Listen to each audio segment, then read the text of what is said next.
Hello guys, this is Astro Triforce for WatchUsPlayGames.com. Please check the website out. This is our pre-show, little talk discussion for the Xbox reveal event, which will be happening today, a few hours from now actually. Hopefully I'll get this video up before the event actually takes place. And this is the event where we will actually see the Xbox 720 full glory. Right until this point, it's all been rumors, all been speculation. Everyone's been talking about it for the past couple of weeks, ever since they announced the actual date of the reveal of the 720. We still don't know if it's going to be called the Xbox 720, but we will find out later today, and the next generation console wars will literally be starting off. This will be, the last gunshot that really gets things started, because we already have the Wii U. We know what the PS4, we don't know what the system looks like, but we know a lot about the PS4 because Sony had their conference, and now finally we will know the last player in the console wars, which is Microsoft. Okay, so this is Astro Triforce. I am here with RedWinged.Angel, who is my brother, and we will be discussing what we think about the console wars in general, and the Xbox 720 specifically.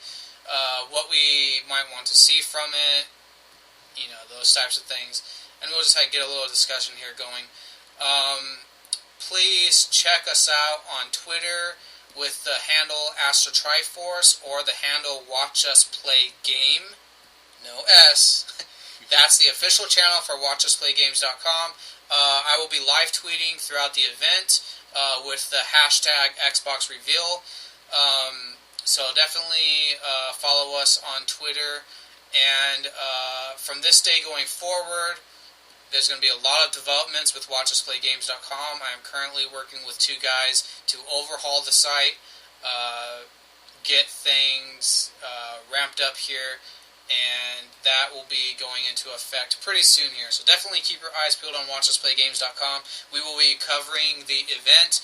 I won't necessarily be live streaming it, but I will be posting articles as quickly as I can as the event unfolds, as well as probably a little bit before the event, and of course post-event I'll be posting a lot of stuff as well. Definitely the internet is going to be alight with tons and tons and tons of video game news, announcements, footage, videos, all kinds of fun stuff. So this is going to be a really great day. Alright, so let's see. First things first. So this is where we're going to get into the discussion aspect. Okay, so just to start it off, Redwing, or Angel, or what would you say is was your favorite part of the Xbox 360 as a system? What about the Xbox 360, because my brother, pretty much, as far as I can tell, prefers the 360 to the PS3 or the Wii. Yeah, I do. So, why? Why do you prefer the 360? Well, I think the 360 is more, the 360 is just kind of, it's more for the user. I don't know, it's user-friendly. And I feel like the PS3, or the PS3 is just too technical. It's more for PC guys. I don't know if that really makes sense, but I don't know, the 360 just made everything easier to just kind of jump in, to get online with people, to jump into games with your friends. It's more geared towards just people, I guess. Now, for some reason, a lot of people prefer to play on 360. Now, of course, 360, depending on your technical know-how, 360 is closed system, whereas PS3 is open system. And so Xbox 360, each game developer has to go through Microsoft. On PS3, everyone who has their online servers, They have them within their own company. Yeah. And that kind of creates some issues because it's kind of like PC compared to Mac. That's exactly what it is. Yeah, Mac, everything is streamlined. Apple takes care of everything. Everyone has the same system. PS3, you can even you can buy whatever hard drive you want and just install it. Yeah. Which is good in a lot of ways. But for some reason, everyone always says, well, all my friends have 360s. I was just listening to a show the other day on Rev3 Games where he was like, well, I play on 360 because for whatever reason, all my gamer friends who aren't as hardcore as me or whatever, even if they have a PS3 and a 360, for some reason they play on 360. And I'm the same way. I don't know what it is, but I prefer to play on 360. I think 360 kind of just makes games, I don't know what it is, but every game it seems like it has a better frame rate on every game. Like, you don't get glitches galore on the 360 like you do with PS3. And, I mean, I was PS2 all the way, Right. Xbox came out, didn't really care for it. PC... Except Ninja Gaiden. Yeah, Ninja Gaiden was pretty awesome. But, I was more PS2. And then when the PS3 came out,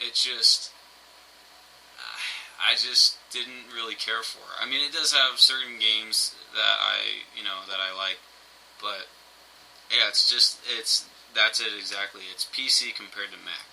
Right. But the one thing that I do like for the PC or the PS3 was the fact that you're always connected to the internet. It makes games with internet play just so much easier. Like, you can just jump on and your friend might be connected. You can play not needing a gold membership. That's the biggest thing right there. But right. You don't have to re-sign up to your gold membership every year or every however long you bought it for. They're not going to shut it off. So, I don't know. That was one thing I liked. So I think what he's talking about, I believe, is when the 360 first came out, the 360 didn't have Wi-Fi. You had to run a wire to get your 360 online, and for a lot of people that kind of causes problems. Like, even now, I'm pretty soon here, as soon as I can get some money, I'm going to go and buy some extenders or splicers or something for my Ethernet cables because I do not have the reach to get them to my 360. And I used to have an online adapter and a Wi-Fi adapter for the 360. I foolishly sold it, and so that's that. Now, of course, I have an old 360, and then once the Elite, the black 360 came out, the black has Wi-Fi built into it. Slim. But the Slim, yeah. But Sony with the PlayStation 3, from the get-go, from the jump, it had Wi-Fi built into it, so it was very easy for people to just to get on the internet with their PlayStation 3s. And I remember back when I had a PS3, I used to use for a long time. We were using the Wii because the Wii also had free Wi-Fi, and of course the 360 was the wire, so it was just easier to do stuff with the Wii. But the Wii isn't HD. Yeah. And for a while there, we were always using the PS3 to watch YouTube and stuff in the living room. Anyways,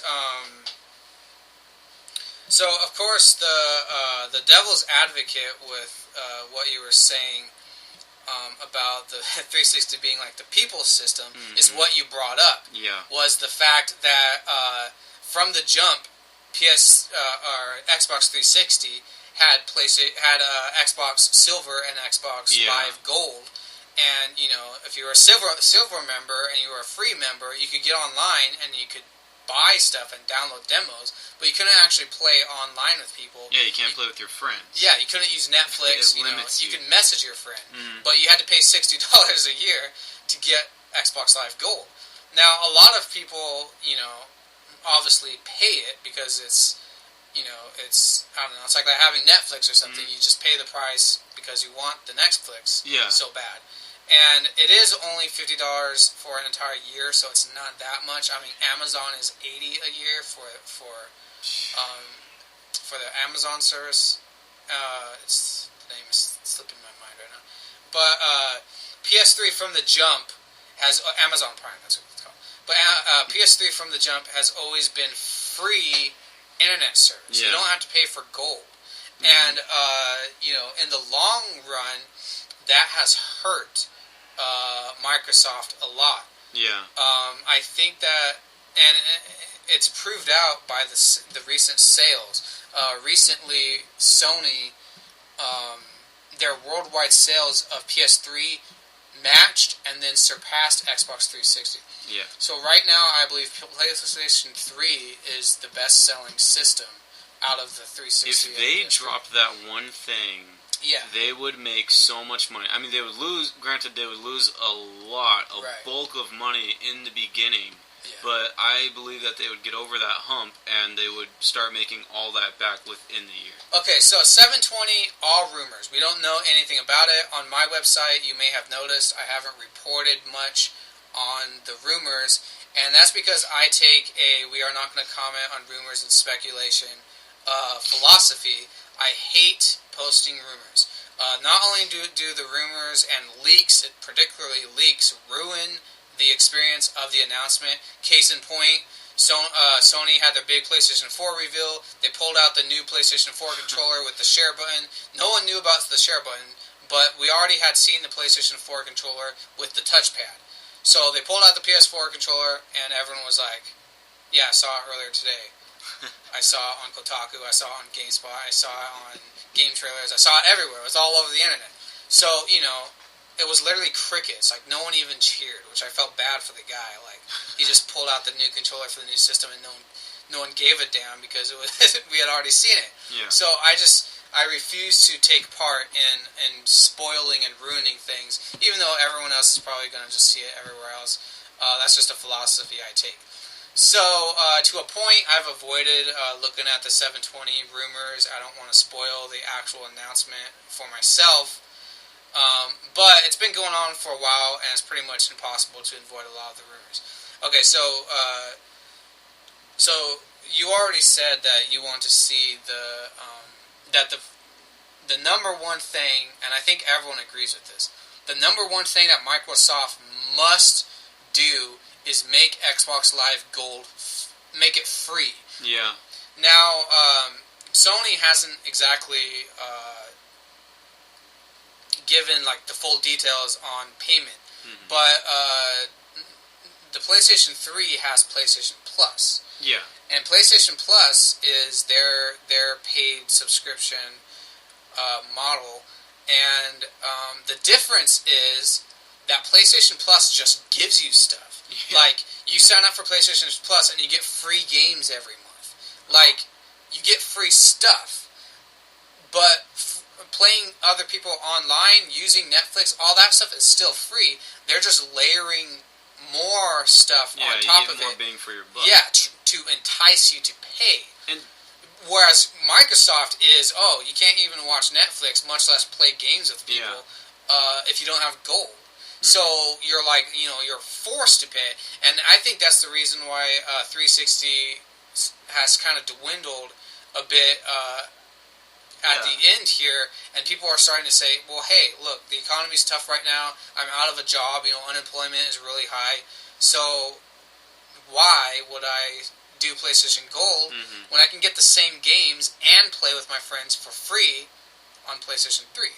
So I think that the number one thing that one of the actually not the number one thing, but one of the major things that I think they have to do, and at this point it's have to because everyone is super excited about the PS4, and everyone knows that Sony is not going to screw them over by forcing you to sign up to PlayStation Plus.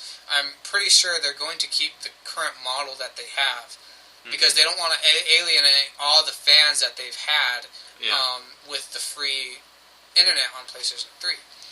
So, do you agree that you think Microsoft must offer free internet? Either that, or do the same thing Sony's doing, where you can play games with people for free, but if you sign up, if you give us $60, you're gonna get all these extra services. Now I don't know what they'll do to differentiate themselves from Sony, but if you think about it, they already if you were if you were given the gold pass for free, basically, everyone would be more inclined to buy DLC. Right. No. Yeah. I mean, that's they true. would make their money back just by DLC alone. You know? Right. And that's basically what Sony has done. Yeah. Where, now you may not be able to keep all the games. You don't get to keep the games, but, it's a free game.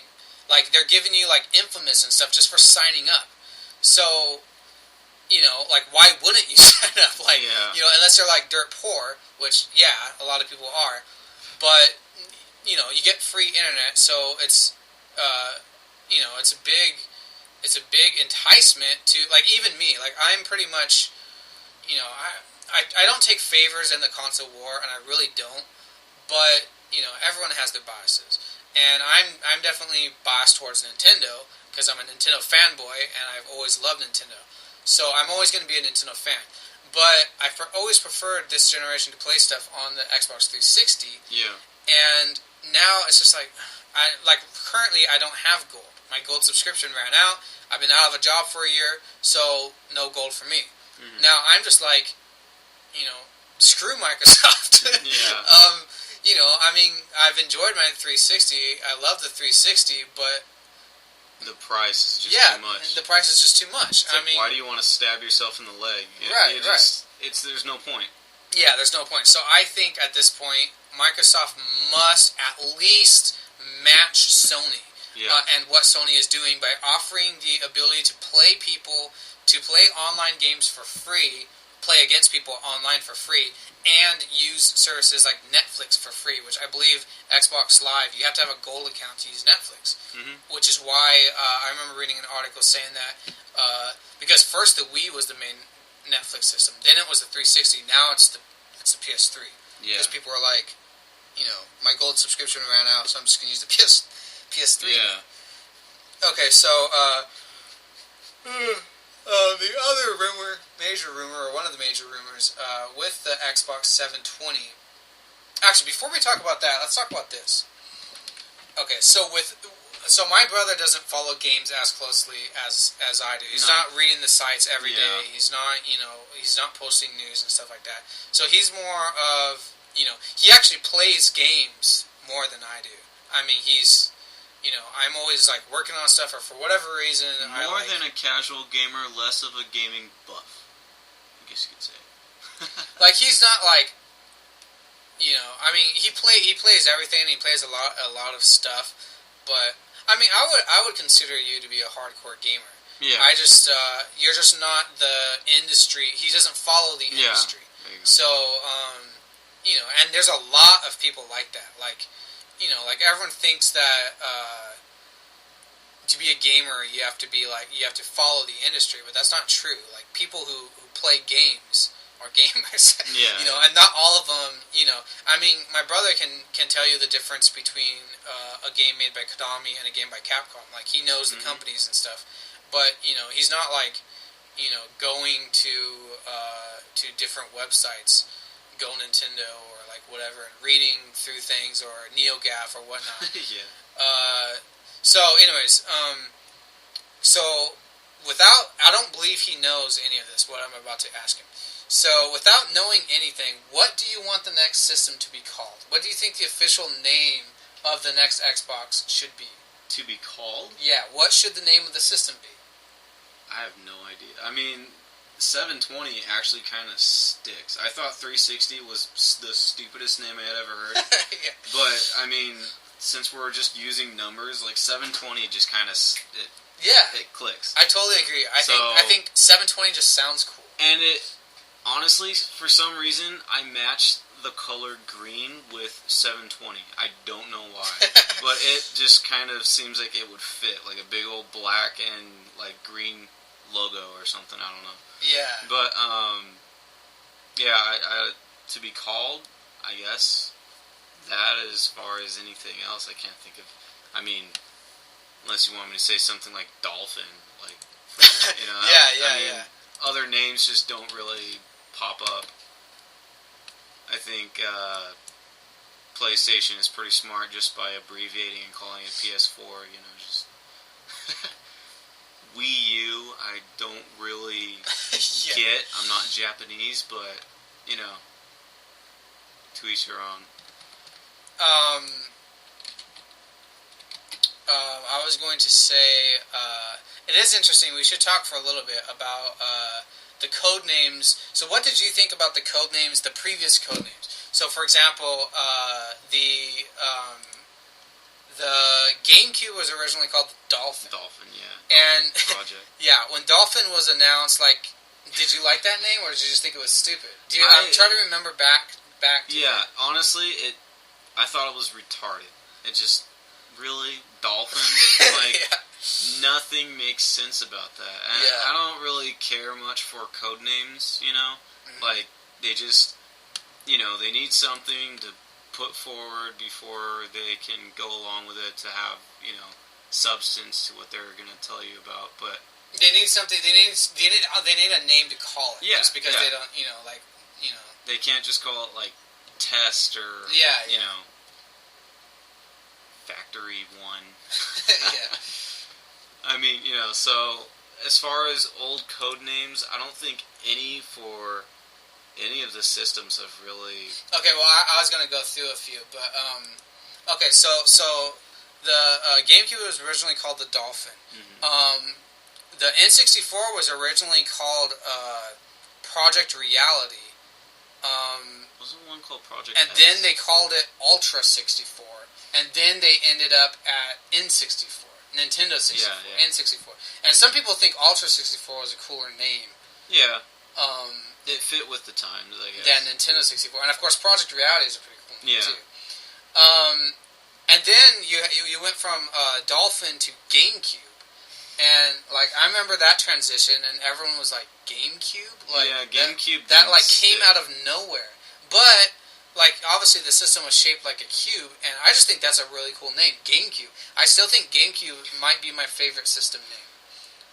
Okay, so then we have... GameSphere, yeah, GameSphere from South Park. That is awesome. So with the Dreamcast, it was originally called Katana.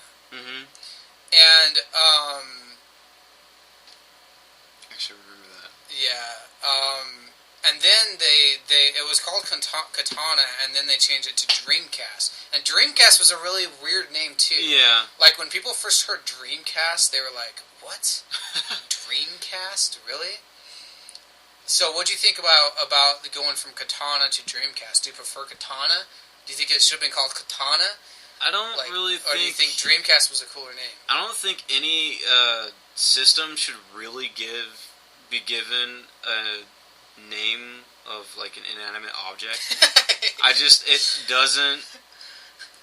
To call something the box, or, you know, like a weapon, katana, or, like, the sword, I don't know, it doesn't make sense. But, like, something like a Dreamcast, I don't know, it's just... That name is so weird. Like, where'd they come up with that? Dreamcast? It's a weird name, but for so some reason, the names that they choose for stuff just kind of start to fit. After a while, it fits. But I remember Dreamcast, it has such a mysterious sound to it, Dreamcast. Yeah. Like, it's a really cool name. It makes you think about their Spiral logo. Right, yeah, and then they had the Spiral logo. Now, you probably don't know this, but the Dolphin was...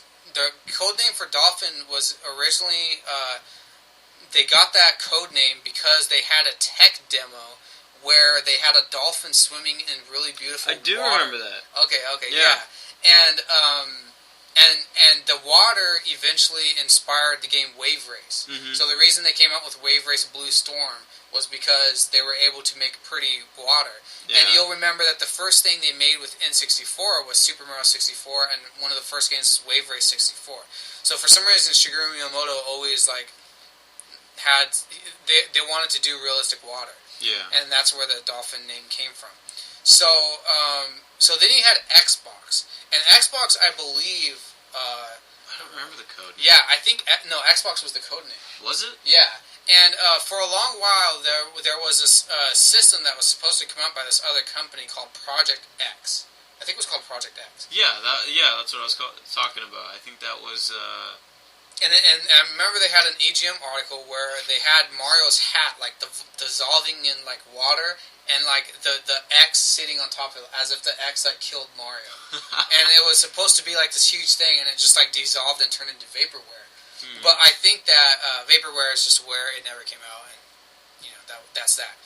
But I think that Microsoft had known about the Project X, and and Xbox is kind of just something that's an easy code name. Let's just call it the Xbox. And for some reason that name stuck, and I think it's partly because of the Project X, because everyone had kind of thought in the back of their mind, well, what if we had Sega, we had Nintendo, we had Sony, and we had Project X, and we had this other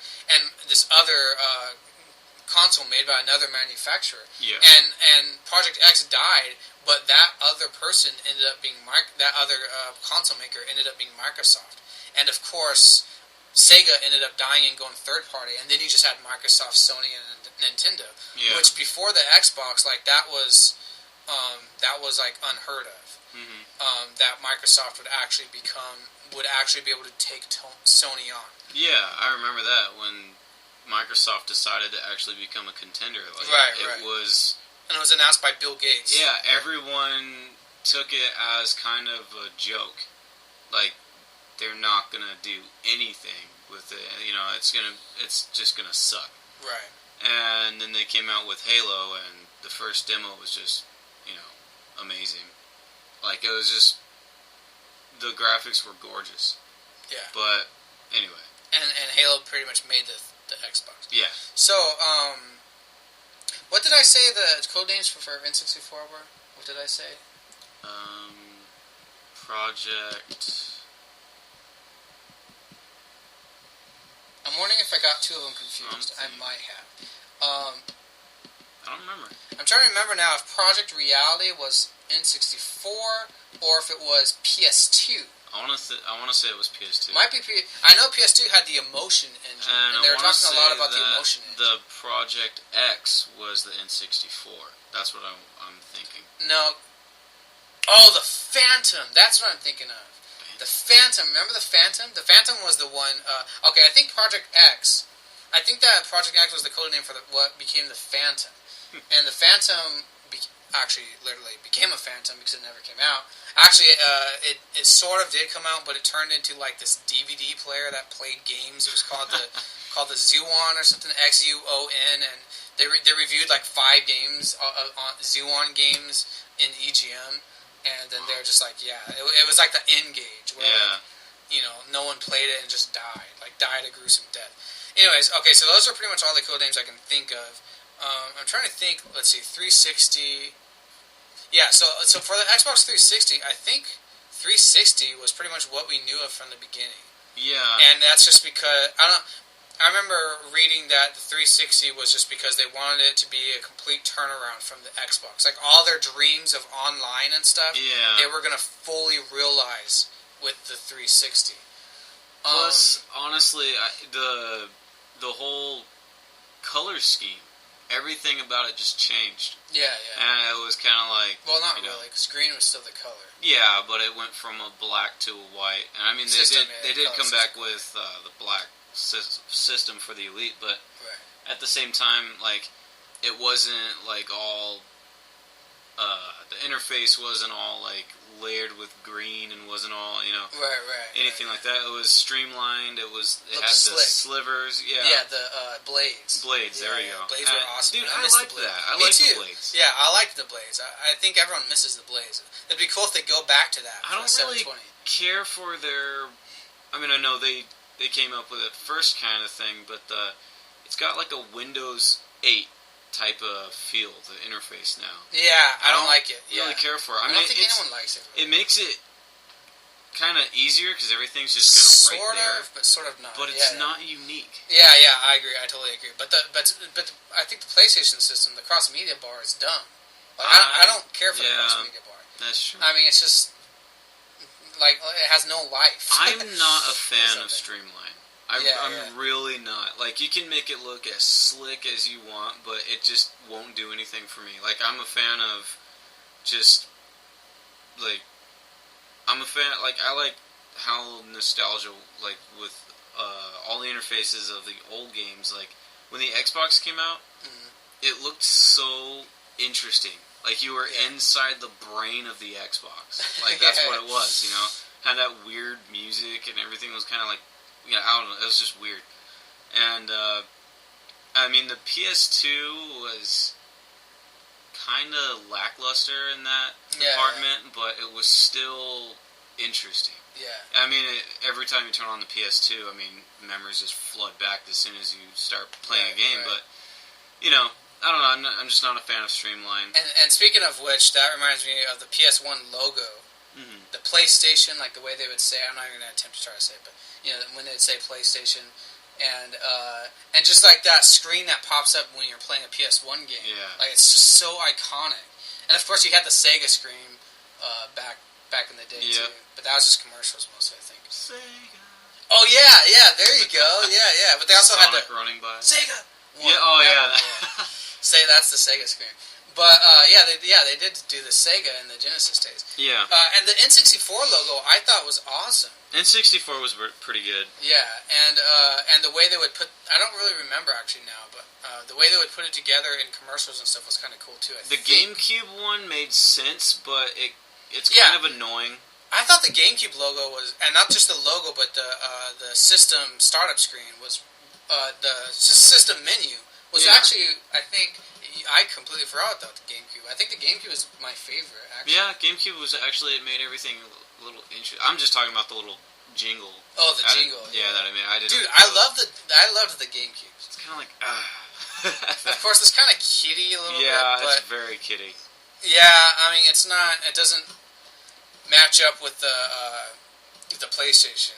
Obviously, the PlayStation PS1 logo is just so iconic, like to another degree. But the jingle. Mm-hmm. I'm getting the terms mixed up. But okay, let's. We have to talk about the number one code name that probably the code name of all code names was the Revolution. And before they even announced the Revolution or showed anything for it, like people were like, the Revolution was like the Dreamcast. Like just the name Revolution, like people literally were like, like wetting their pants with excitement for, like, what is this revolution? Yeah, they're going to have, like, holograms. And Miyamoto kept saying it's going to change the way you play games. But just the name Revolution, like, I think Dreamcast sounds cooler. But Revolution is a pretty cool name. Yeah. Like, it's, like, as far as code names go, I think it's one of the best. Revolution. Of course, 2006, the day that will live in infamy, when Nintendo announced that, or maybe it was even 2005 at E3, I forget which one, when they announced that it was no longer going to be called Revolution, it was going to be called Wii. Yeah. And that was one of the saddest days for a Nintendo fan. I think Nintendo fans openly wept. Yeah. Oh, man. They just thought, man, Nintendo had something awesome was brewing, and they just shot themselves in the head. Yeah. And, are just going to lie there, committing suicide and bleeding out while Xbox and Sony, like, eat their brains or something. And, like, literally people were... And I remember, I'm a fierce defender of Nintendo. I love Nintendo. I love Nintendo games. I would rather play Zelda than play Skyrim. Skyrim, Oblivion, Elder Scrolls does nothing for me. Like, to me, it's less... I want iconic. I don't want to be faceless dude that I customize. That's true. I want to be Link. I want to be Mario. I want to be Solid Snake. I want to be, Pikachu or something. And I'm just not a fan of customization. I'm like the only person who thinks this way. I'm not a fan of open-ended. I want to be Squall. I want to go on Squall's adventure. I don't want to go on, faceless dude from Skyrim's adventure who you get to customize, and he doesn't look iconic. It's more about making your own adventure. I know, but that's BS. I think it's BS. Like, I don't want to make my own. I don't want to play RPG Maker. I want to play Final Fantasy VIII see Squall fight, Sephiroth, and watch Idea stab him with a icicle. Like, it's just so much cooler than Skyrim and Oblivion to me. I think the way that gaming is going, that era is gonna die be off. I agree. I mostly mostly wholly agree with you, but I think Nintendo will keep it alive. Yeah, I think... Thank God for Nintendo in this age. I'm sure they're going to keep it going with certain games, you know? Like, I mean, there's no way they're going to drop Solid Snake or drop Mario or drop, you know, Master Chief. I mean, they will eventually. They're going more in an open world direction, which I dislike. With the... We're getting on a tangent here, but that's okay. Yeah. This is what discussion is for. We should probably reel it back in soon. Keep talking. With the announcement of the Elder Scrolls Online, I think that is going to change a lot of gaming like producers and stuff to shift their focus more towards online MMO, you know, like making your own stories and stuff like that. Like they will, I'm sure they'll take Mass Effect, do the same thing, probably take Halo and try to do the same thing. Yeah, I think you're right. I think it's gonna backfire. I think people are getting to the point, and they were just saying this in the Rev 3 games discussion that I was listening to recently. You know, like the girl was like, kind of getting tired of open world games. Yeah, like, it's getting annoying. Yeah, every game is open world and choose your own adventure. And you know, like when I play Oblivion, like it's kind of fun, but I mean, I can see why people like it. I guess I can see why people like it, but I don't want to. They have fast travel, so I guess this kind of destroys my point. But you know, I don't want to like walk across this giant, stupid world, picking flowers and like whatever, you know, like I want to be in Hyrule. Like the feel is just completely different. Like, you know, or like I was just thinking, like you sit down to play Oblivion or whatever or Skyrim, and you spend hours and hours and hours doing it. For some reason, like it just feels so drawn out. Like, I prefer something like Final Fantasy VIII or something like old school RPGs. Where you actually get somewhere? Yeah, where in those hours you actually, like, you actually get somewhere. You're closer to seeing the end. And you're seeing cool cinema scenes and just stuff is happening. Well, I don't know. You know it's that a different about dynamic, me is but one thing I'm... me and RedWinged.Angel here are big fans of cutscenes, FMV cutscenes. Like, I want to see actual cutscenes. Yeah. Like, to me, cutscenes is a cool reward. You know, and games that have cutscenes nowadays, you know, that's a win. That's a plus for me. Whereas games that are open-ended and open-ended and customization focused lose appeal for me.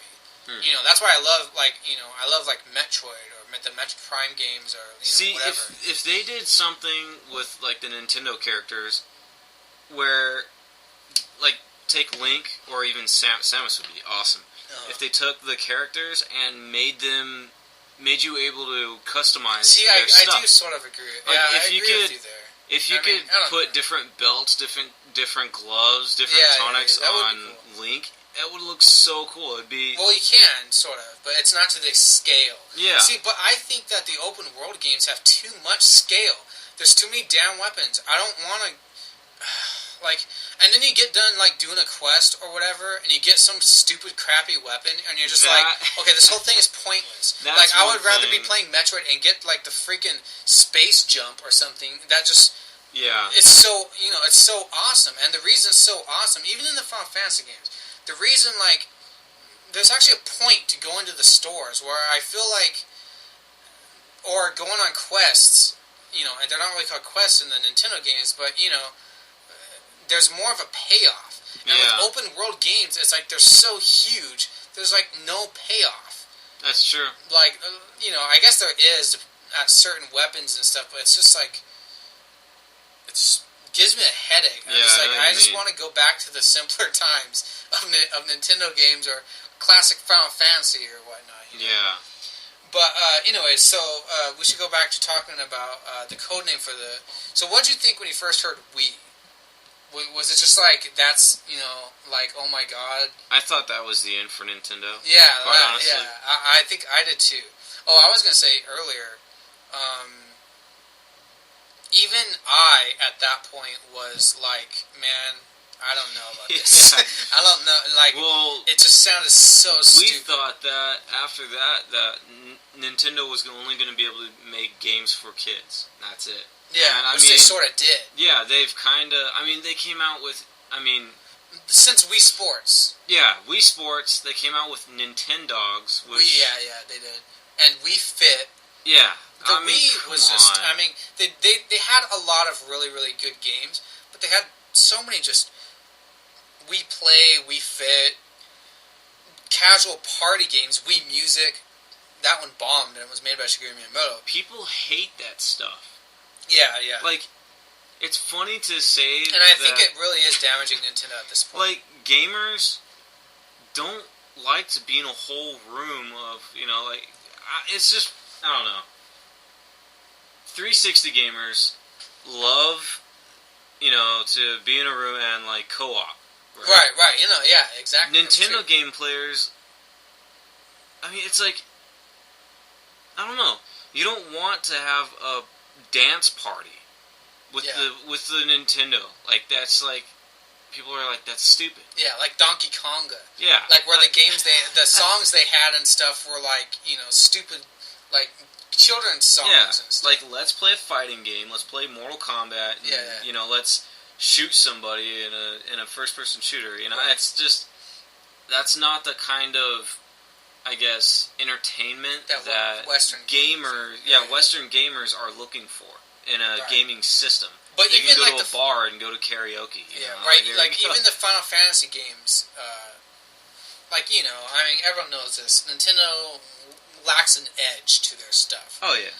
But at the same time, that's also Nintendo, and it's kind of funny how you mentioned the co-op and stuff, because it's like Nintendo does things right.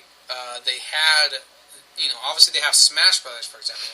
They have Mario Kart, they have F-Zero. But it's like, they take a step forward, but they take a step back. They don't, 2 steps back. 2 steps back, yeah. They don't fully embrace it. Like online with Smash Brothers crashed and burned. Like, their online was so, just not there. Like, I think that's where the other companies, like, they progress is they are somewhat willing to take risks. Yeah. Like, think about all of the 360 going from co-op in your living room. This is a shout out to you, Microsoft. Co-op in your living room to almost every single freaking video game being co-op only online. That is just...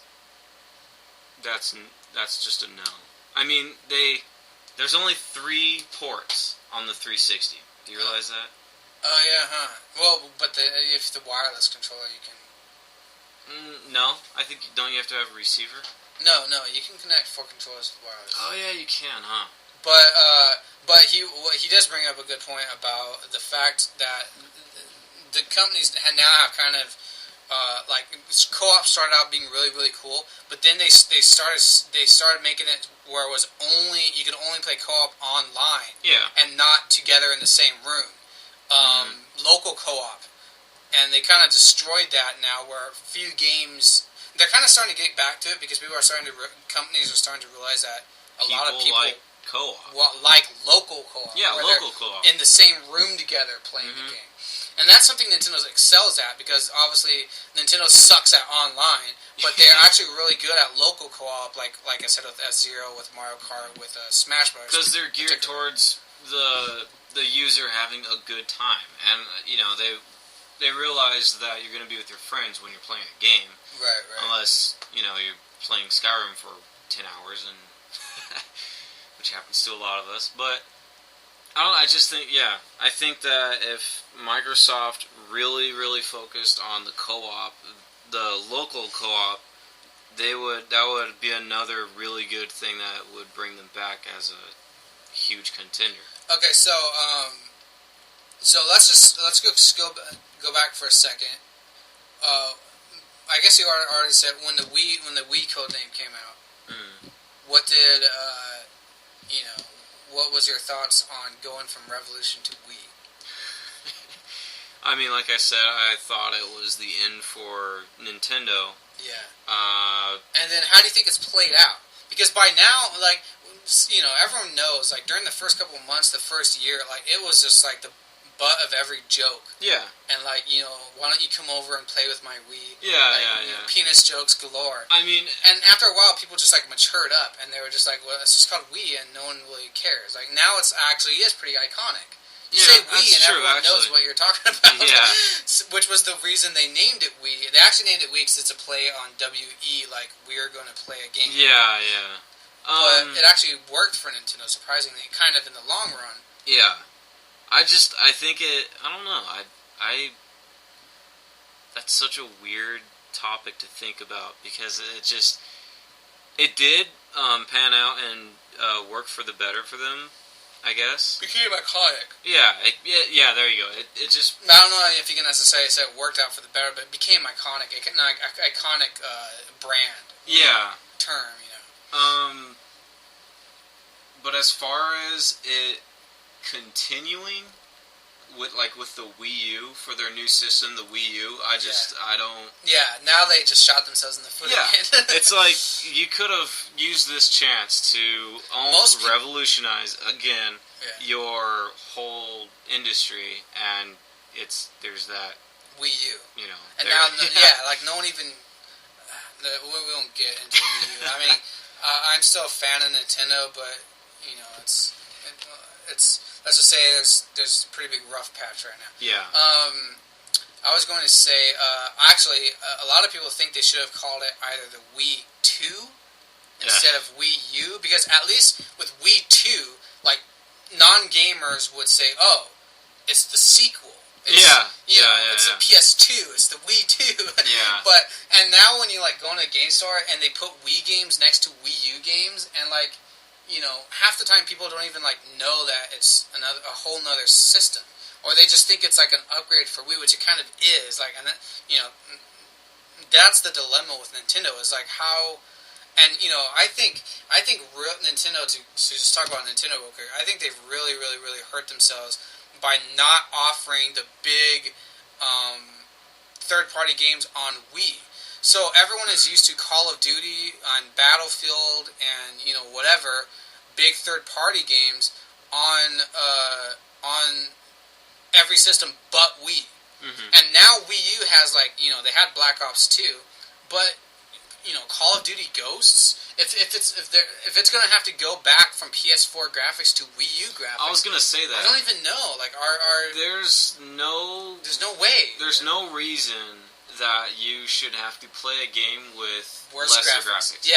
I mean, think everyone agrees with when this. I played Call of Duty on Wii, I put down the controller. I was like, what is this crap, and how come it sucks so much? I mean, dude, the graphic, it felt like you were playing an N64 game. Yeah. I mean, and the controller response was just, it all sucked.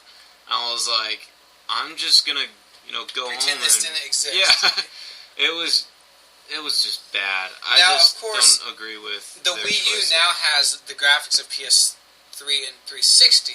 So Call of Duty 4, you know, Batman Arkham Asylum looks the part. But the problem But now it's outdated. Yeah, there you go.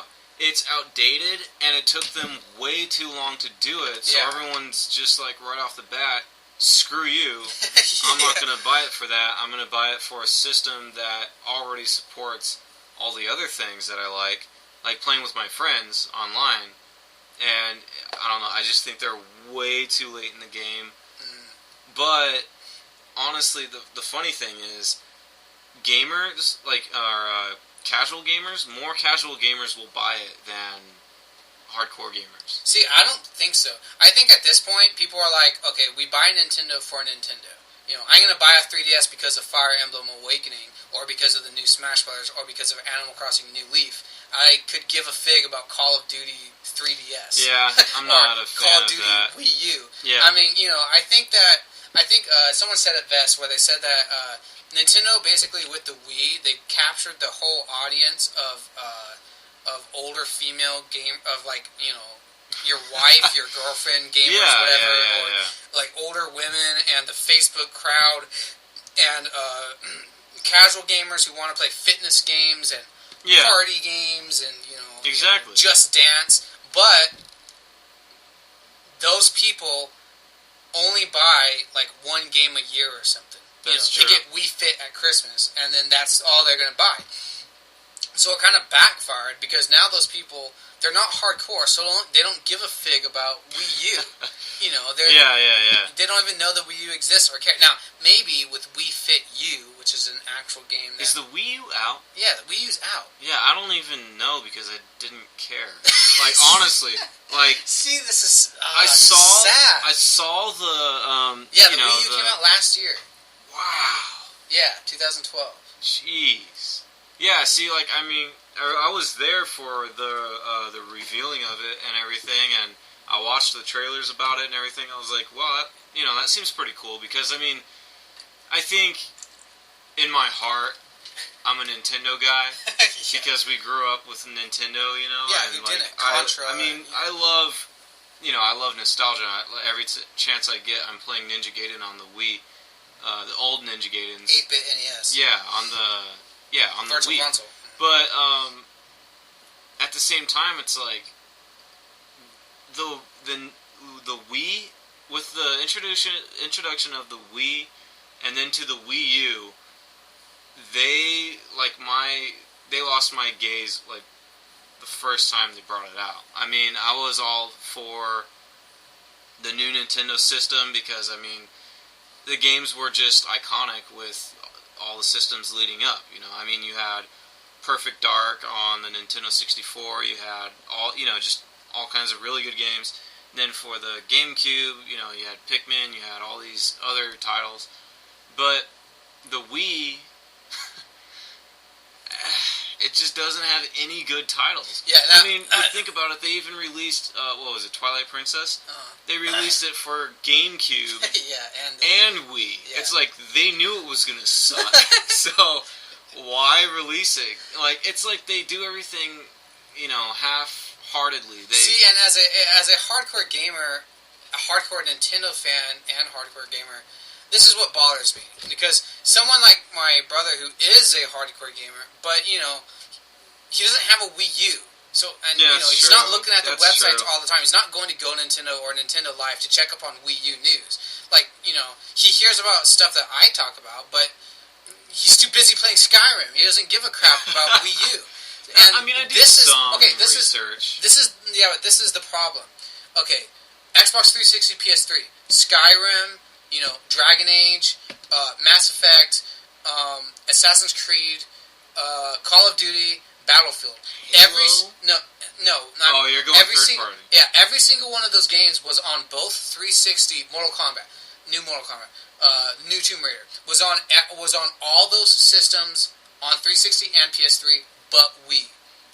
At this point, Nintendo lost so much, but just by not having those games, it's like you're getting an inferior product. Exactly. And so now they have it. They came out with Wii U, and look at this. Okay, we finally get Batman Arkham City a year later or 2 years later on a Nintendo system. We finally get Call of Duty Black Ops 2, and it actually can go online and get DLC.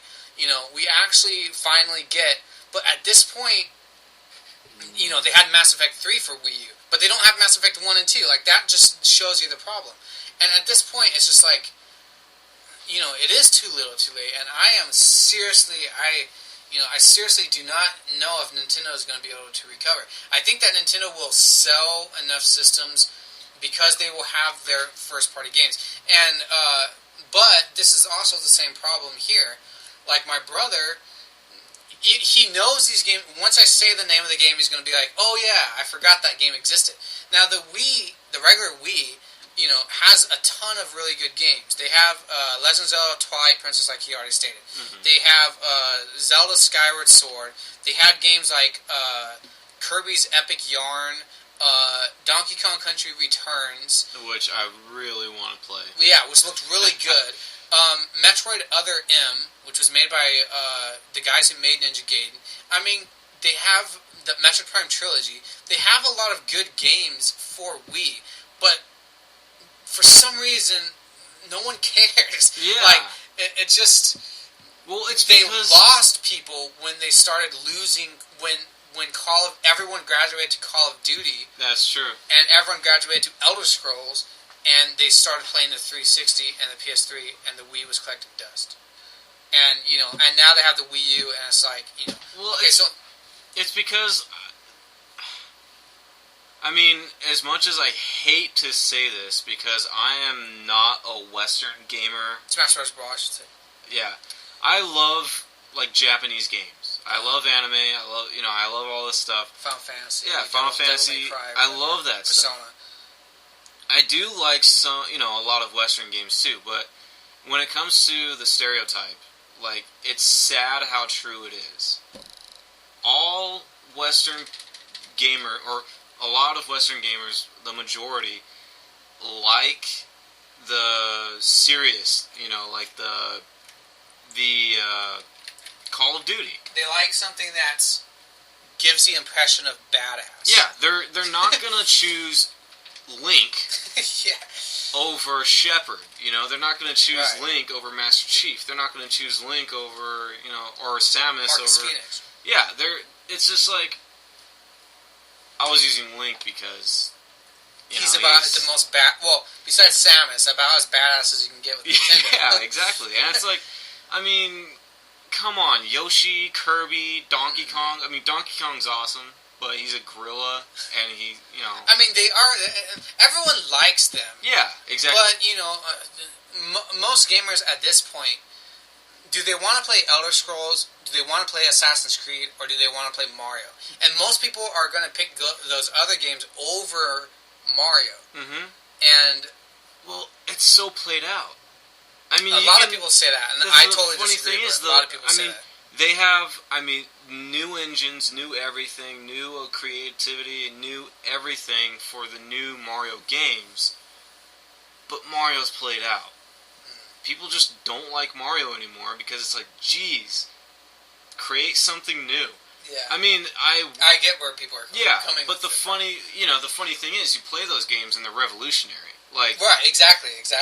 The design in those games the Mario games are just insane. What they do, the last one where you can change the world. Galaxy. No, the viewpoint from I think it was the new Paper Mario game. Oh yeah. It can go from a first person kind of view, or a third person kind of view to the 2D. Side scrolling. He's talking about Super Paper Mario, which is an early Wii game. That's another one I forgot. Yeah, I mean.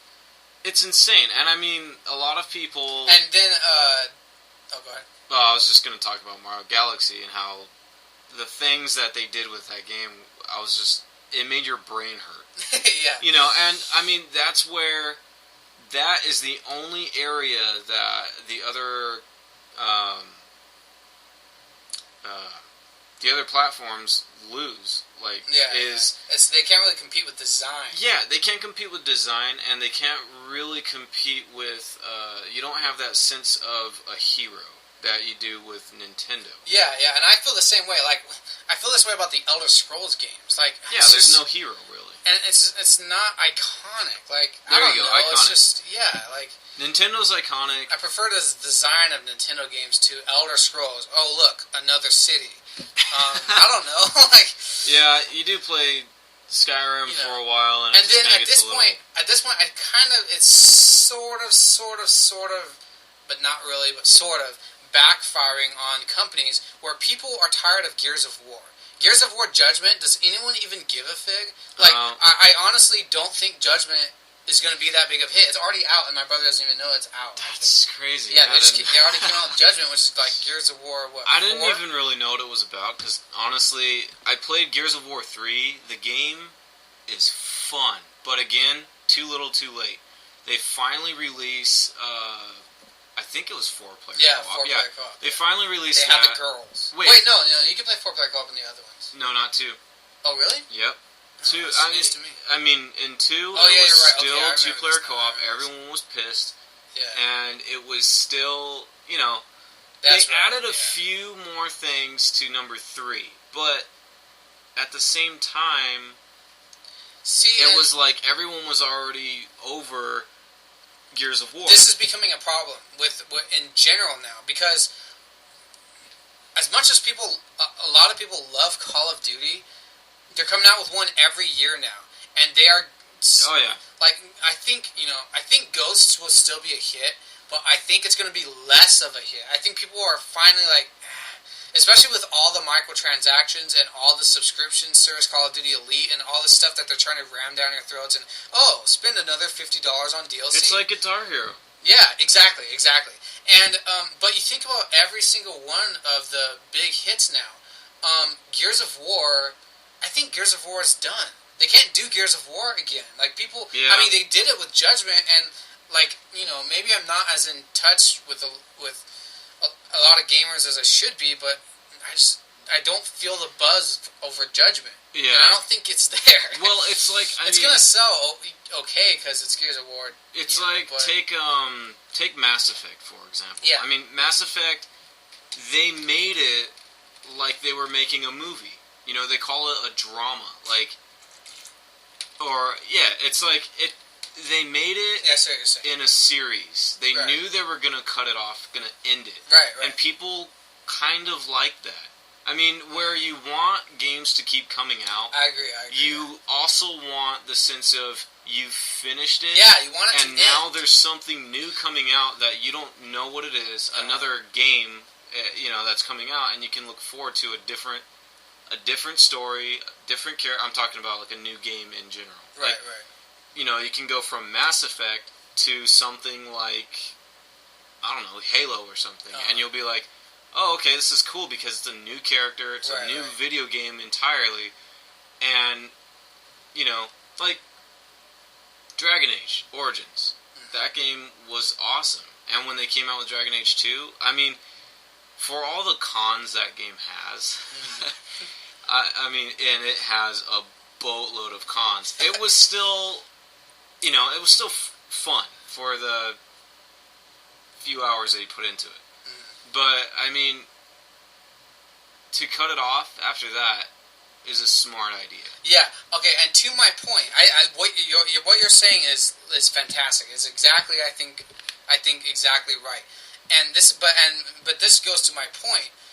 Assassin's Creed, Call of Duty, Gears of War, people are getting done with these series. Yeah. God of War.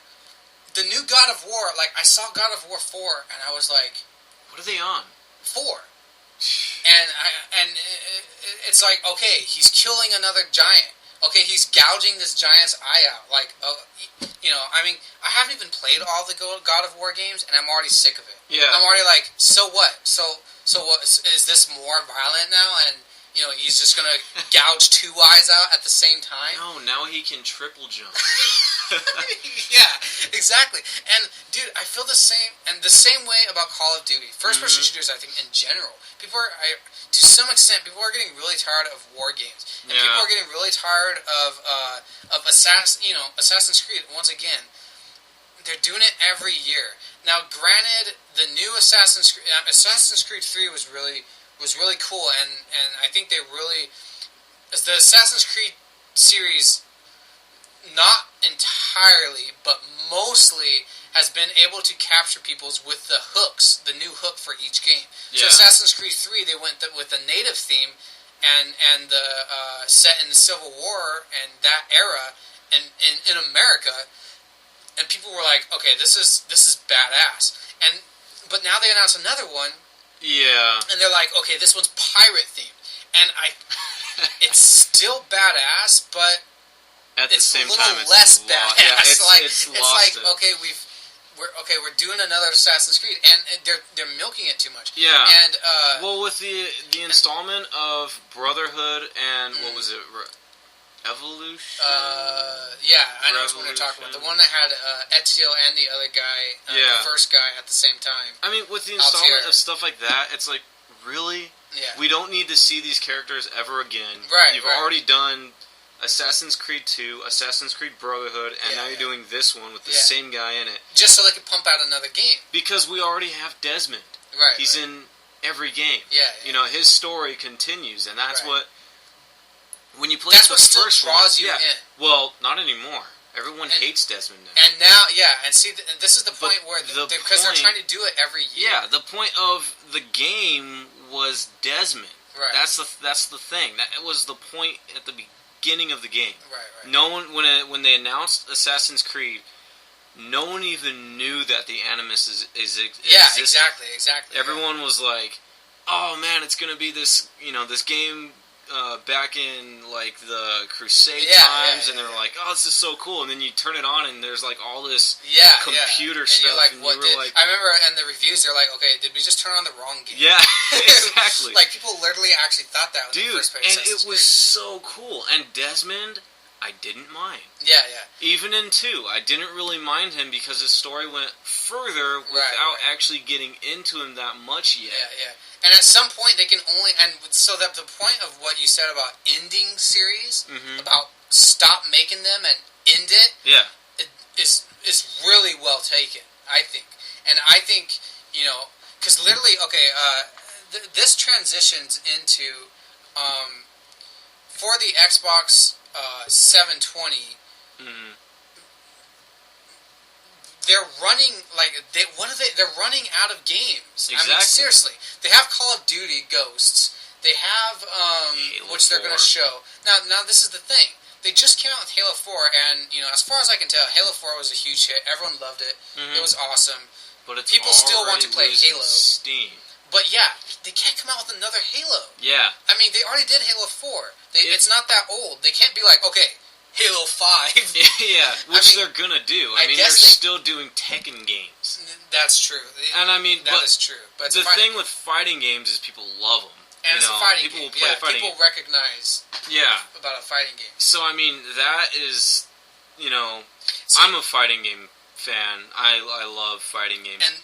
But with the first-person shooter thing, it's like, man, they need something new. I mean, with the announcement of, what was it, Crysis 3 that they just came out with? I mean, the Crysis series is so cool, and I think needs a way bigger following than it has right now. Yeah. I mean, that game is amazing looking. I've never played it, but I just think that, like you said, if they announce another Halo, people are just going to be like, really? Like, they're not going to pick it up. Yeah, I mean, I think that they'll be interested. They'll pick it up to pique their interest. But I think once that is over, they'll put it down and never play it again. Yeah, I just, I agree. If they announce another Halo, if they announce Halo 5, people are just going to be like, do I want another Halo? I mean, and I think this seriously, and this is the part that Nintendo, for all the flack Nintendo gets, Nintendo, I think, has done this right. Now, in the last year, they've kind of gone off the cliff a little bit because they started making too many Mario games. But the reason they did that was because they needed something to sell the 3DS and the Wii. So they're like, okay, we have to make New Super Mario Bros. U, which is the third one of the stupid New Super Mario Bros. Series. And, like, I think that you can understand that, okay, they needed a Mario game. Just to say, new Nintendo system, here's a new Mario game. They have to come out with a new Mario game every system, which honestly, that seems to be, people buy that just because it's their, like, what do you call it, like their tagline, like, it just comes with the territory. But think about this, okay, Super Smash Bros. The Super Smash Bros. Brawl came out in, like, I want to say 2006, Super Smash Bros. No, not Brawl, really? Brawl. No, Brawl, for Wii. I want to say 2006. It might be 2007 or 2008. But the point is, it's only the third Brawl game. They make one Brawl game per system life cycle. That's true. And people don't understand that. Zelda, okay, they came out with Twilight Princess, which was actually a GameCube game, and they just switched it to Wii. So it was actually, so you could technically say Twilight Princess isn't a Wii game. It's not a Wii game. That's true. So they only came out with, Skyward Sword is the Wii game. So they only came out with one Zelda for Wii. But now they're using the same characters, so sometimes people do feel like they're milking it too much. Yeah. But they really aren't when you really think about it, because they really take their time. Yeah. And you compare that to Activision and everyone, Ubisoft, let's do Call of Duty and let's do Assassin's Creed every single year, you know, and it's that sequelitis. And I think that it has worked this generation, but I think people are getting really, really tired of it. I think people are, you know, I mean, for the 720 conference today, they're going to show I assume they're showing gameplay of Call of Duty Ghosts, and that's going to be like they're saying, you know, this is the big, you know, we're going to show gameplay of Call of Duty Ghosts, and I think people are like, yes, but no. It's like, funny because like, it seems like the developers aren't in the gamers' heads. Exactly. Like, they're in their wallets. Exactly. Yeah. Gamers right now, they're playing it because it's fun, but you know they're not like sitting there with like enticement and with like fervor for this game. Some of them are, but it's less and less. I mean, like when they're playing Call of Duty, you know, whichever the new one is. I don't even remember. 2. Yeah, Black Ops 2. Are you serious? Yeah. Jeez. When they're sitting there playing Black Ops 2, you know they're not in their room like, this game is freaking amazing, you know, they're just like, this game's cool, and that's it, you know. When they come out with a new one, it's just like, really, like, give us something new. Yeah. With the announcement of Dark Souls 2, every nerd I know was like, amazed. They were like, so they can't wait. Right. And I mean, I think Castlevania Shadow of don't even what's get me called? Started. Mirror of Two. Wait. No, that's the DS one. Mirror of Two Fates is the new one. Lords of Shadow 2. Lords of Shadow 2 is my most anticipated game right now. Yeah. And it's because it's not a freaking secret. Like, they, you know, it's like when they came out with Darksiders 2.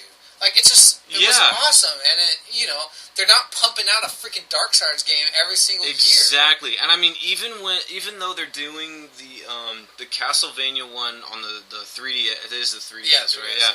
Even though they came out with that game for the 3DS, it's still a different game. It's like, and it's like a year because Lords of Shadow 2 is 2014. Yeah, it's a year in between, and it's like, if they do that with games, and I think another avenue to jump into would be remakes. I mean, they with movies, they've definitely you know, killed it. Like, it's just, they can't keep doing remakes and stuff of old movies. Like, everything's a remake. I'm gonna be the devil's advocate, because everyone says this, and I do not think it's true. Now, granted, you know, personally, I didn't like the first Transformers movies. I haven't even seen the second ones, but I hate the Transformers series. I've heard the second and the third sucked, or at least, you know, it lost something that people didn't. It's like G.I. Joe. Like, it didn't capture what people wanted to see.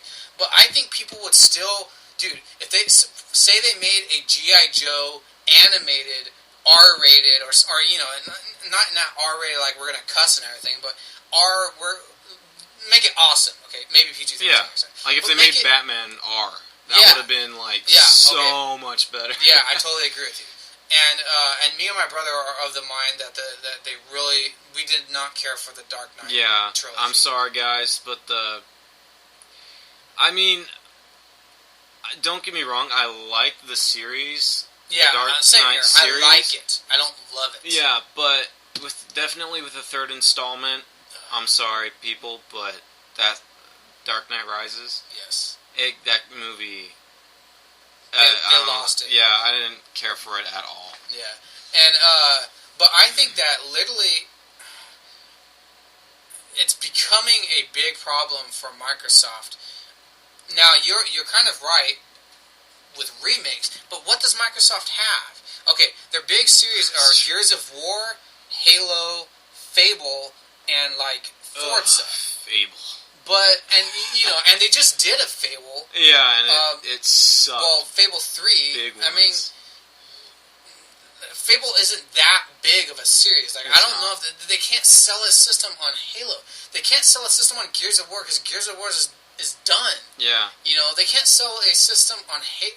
So, like, I'm a little bit worried for Microsoft. Like, now, unless they, you know, for example, I just noticed Alan Wake, which I never actually played, but I bought it. And That's actually a pretty interesting game. To this day, I really want to play it. Yeah. But that's just something I do. I buy games and I don't play them. But I end up playing them. I'm like a collector, yeah. But anyways, I always intend to play them, and I just never get around to it. But I think maybe if they did something like they brought Alan Wake back and they had Alan Wake 2, I think that might be a system seller. Yeah, they need to. It's not Halo size. Yeah. So I don't know what they're gonna sell the 720 with. What do they have? I can't think of anything. They still have Rare. Now this is my idea, and I don't think anyone else has thought of it.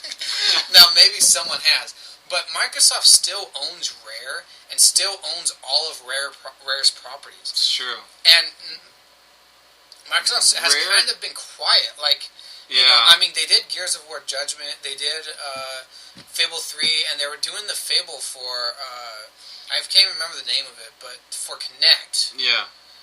And see, people don't even care about Kinect. Let's not even get into that. Yeah, Kinect just bombed terribly. It actually sold really well, but the idea, people are done with it. Like, they don't care. Just like the Wii. Like, the motion control can, go kill itself. Like, we don't care. Not until we spend a couple more years in development and technology, like, should that stuff even come out. I think they should just stick to what they have. They have to make it really, awesome really games. compelling. Yeah. Like Halo, where, I don't know, or like if they had like a Metroid game where like at some point you could like point your arm at the screen like you're Samus and shoot or something. Yeah, that's what I mean. That's what I mean. Yeah. Like, until the technology is full on. Not mini game like where we're surfing down the river and we have to jump over sticks or by moving your hand in a certain way. And Kinect would be jumping. Yeah, I don't know. A fighting game would be so cool. So okay, I think that for Xbox 720, I think that they should bring back Killer Instinct 3. I think if they were to actually, because if they were to show that today, if they showed Killer Instinct 3, no one knows about it. People would be so pumped. I think. Now if you think back, one of the main games that they sold the Xbox 360 on, besides, actually it wasn't even Halo 3 for the 360, but the big game for the 360 was Dead or Alive. Was Dead or Alive 3, I think. Yeah, that's pretty weird. And thinking back, it is weird, but that was like their big game. And which I love Dead or Alive, but it has a small following. I mean, yeah, it does. It's not nearly the level of like Street Fighter. But the people that like it, I mean, love it. Yeah. Oh my gosh! Like, you get into that game and it just, because it gives you enough content to unlock to keep your interest. It's the fighting system is just so intriguing. Yeah. I don't know. That's good. So if they were to bring... Okay, this is what I think they should do, and this is what I'm kind of hoping that they do, because I can't imagine them selling the 720 with Halo, Fable, Forza, even Forza. They just came out with Forza Horizon. So what, are they going to... Here's Forza Horizon 2? I mean, it's just... They're just going to have to start... They're tapped out. What they're going to have to start doing is making literally with companies. Today, what are they going to do today? Oh yeah, today. I mean, seriously. Okay. So I think this is what I'm hoping they do today.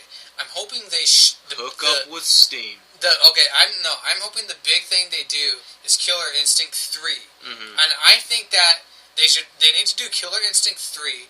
They need to do as their big game for today for 720. If they show Killer Instinct 3 and it's awesome, imagine Killer Instinct. Because the last game was Killer Instinct Gold for N64, and it had pretty good graphics back then. Was it for N64? Yeah, it was. Dang. Yeah, that's crazy. Huh? I love that game. Yeah. So picture that, but with freaking PS4 quality graphics, like insane graphics. Dude, Killer Instinct with insane graphics would be insane. Yeah. It would be probably the best fighting game out. People would freak out. It would be like when they rebooted Mortal Kombat. Yeah. And the graphics and it was bloody, and it was just... It was everything... That people wanted. That's the thing. If Microsoft listens to the people, what the people want, they will be able to find so many ways to make their money back and to keep afloat. Right. You know, I mean, listen to the people about the gold. You know, like give us. I mean, at least lower the price. If it was like $10, right? I mean, Netflix is $15. Isn't it $8? I think it's $8 for the just. Oh the yeah, streaming. okay, you're right. But if you know, I mean, it's although like, I heard rumors that they're thinking of raising the price. Oh, God. But I agree with you. Yeah, dude. I mean, if they listen to, if they just go on, you know, to the polls and just listen to people, you know, talking about stuff, they would find out that if they dropped their prices and stuff, they would sell so much more and they would stay afloat.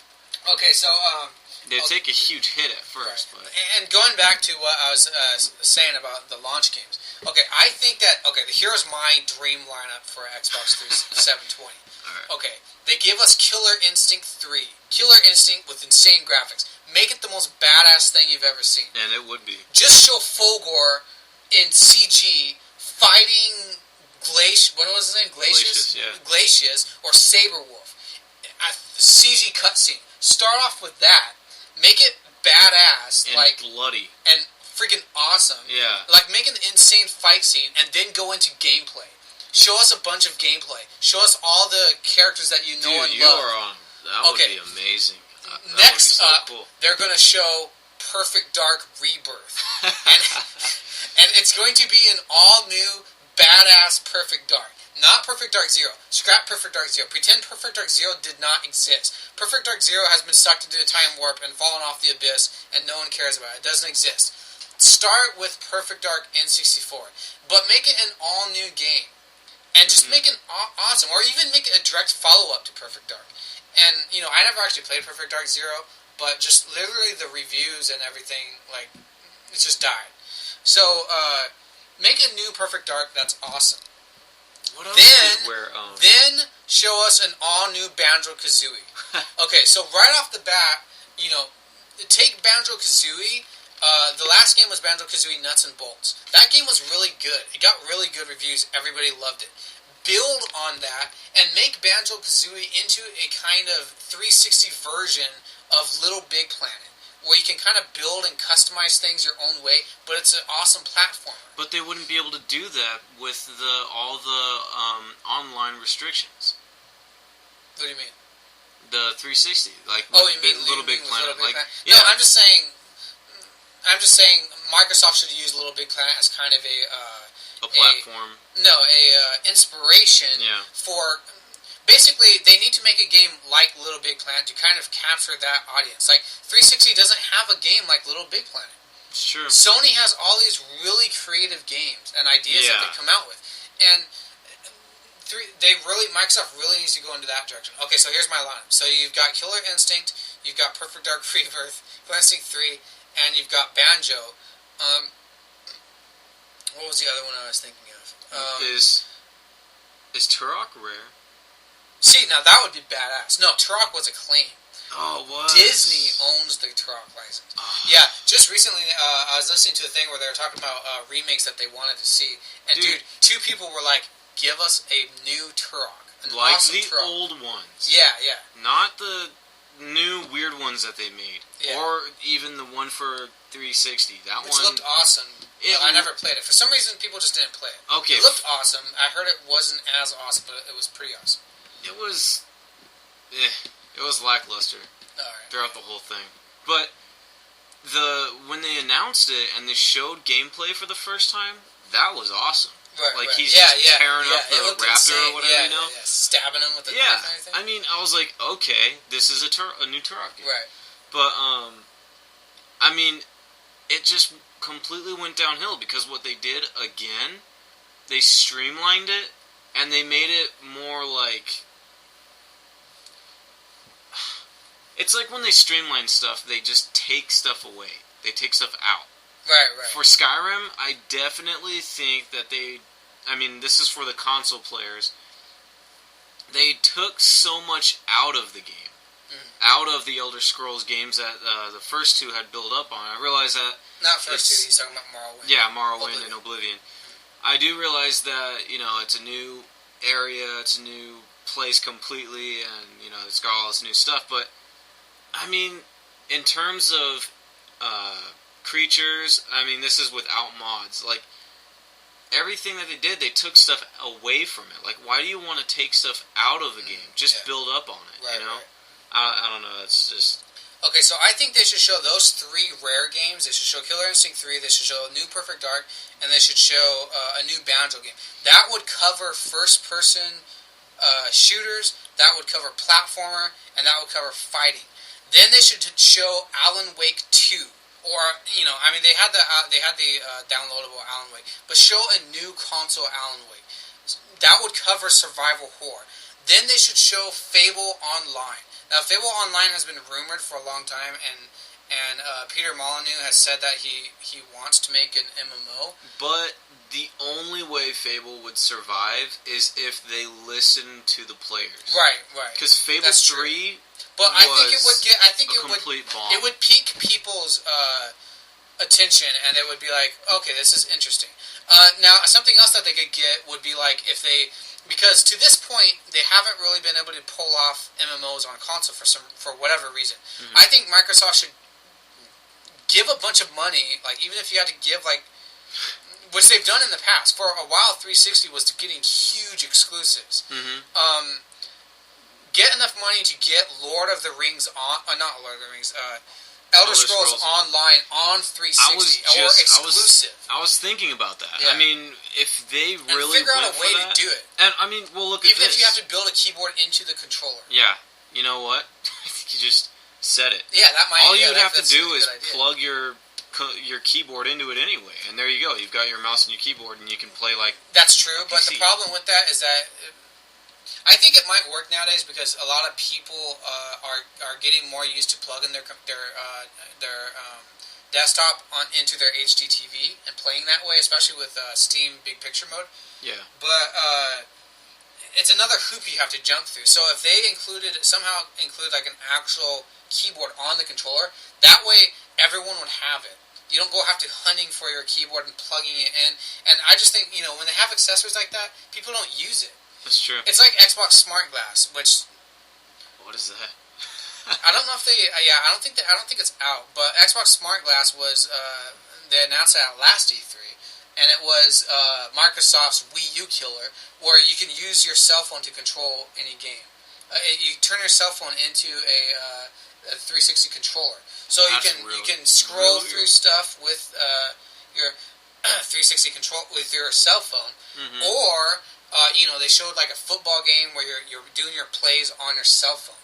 Huh. Now, Sony has done the same thing with the Vita, where they're making the Vita basically the Vita is now the Wii U. Yeah. Like a gamepad controller. Everyone's trying to rip Nintendo off, but I don't think it won't work because when you buy the Wii U, everyone gets the tablet. With the Smart Glass, you have to download the app, you have to load the app up, and people aren't going to care. They're just going to be like, I don't care. I don't care, It has to come with it. It's not, like, hands ready, pretty much. Yeah, it's not, like, out of the box. Yeah. Like, people just want... So, I think if they're going to do the online stuff, like, they need to include, like, a key... Somehow, or just use Kinect, I guess, or something, where you just talk, and you don't need to type. Yeah. I think...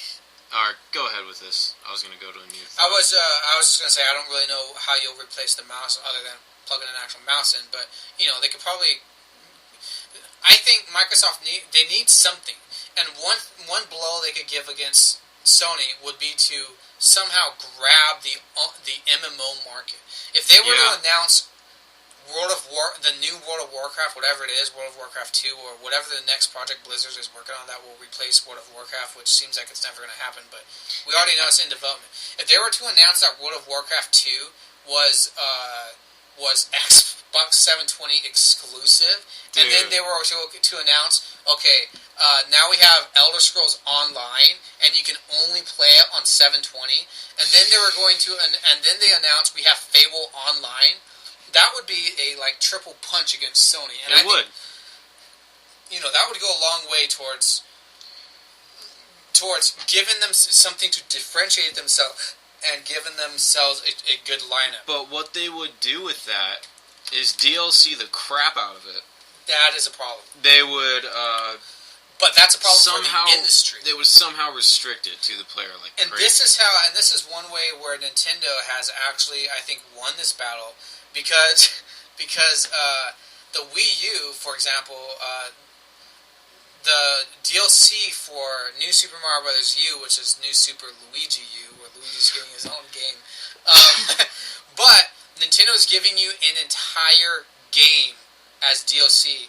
Every single level is remade and made harder, but you just play as Luigi and a new character called Nabbit. And, but it's free. You don't pay for it. And Nintendo is, think about it, like, people are literally starting to realize that Nintendo is giving you a whole, basically a new expansion, or a new game. It's basically an expansion, for free.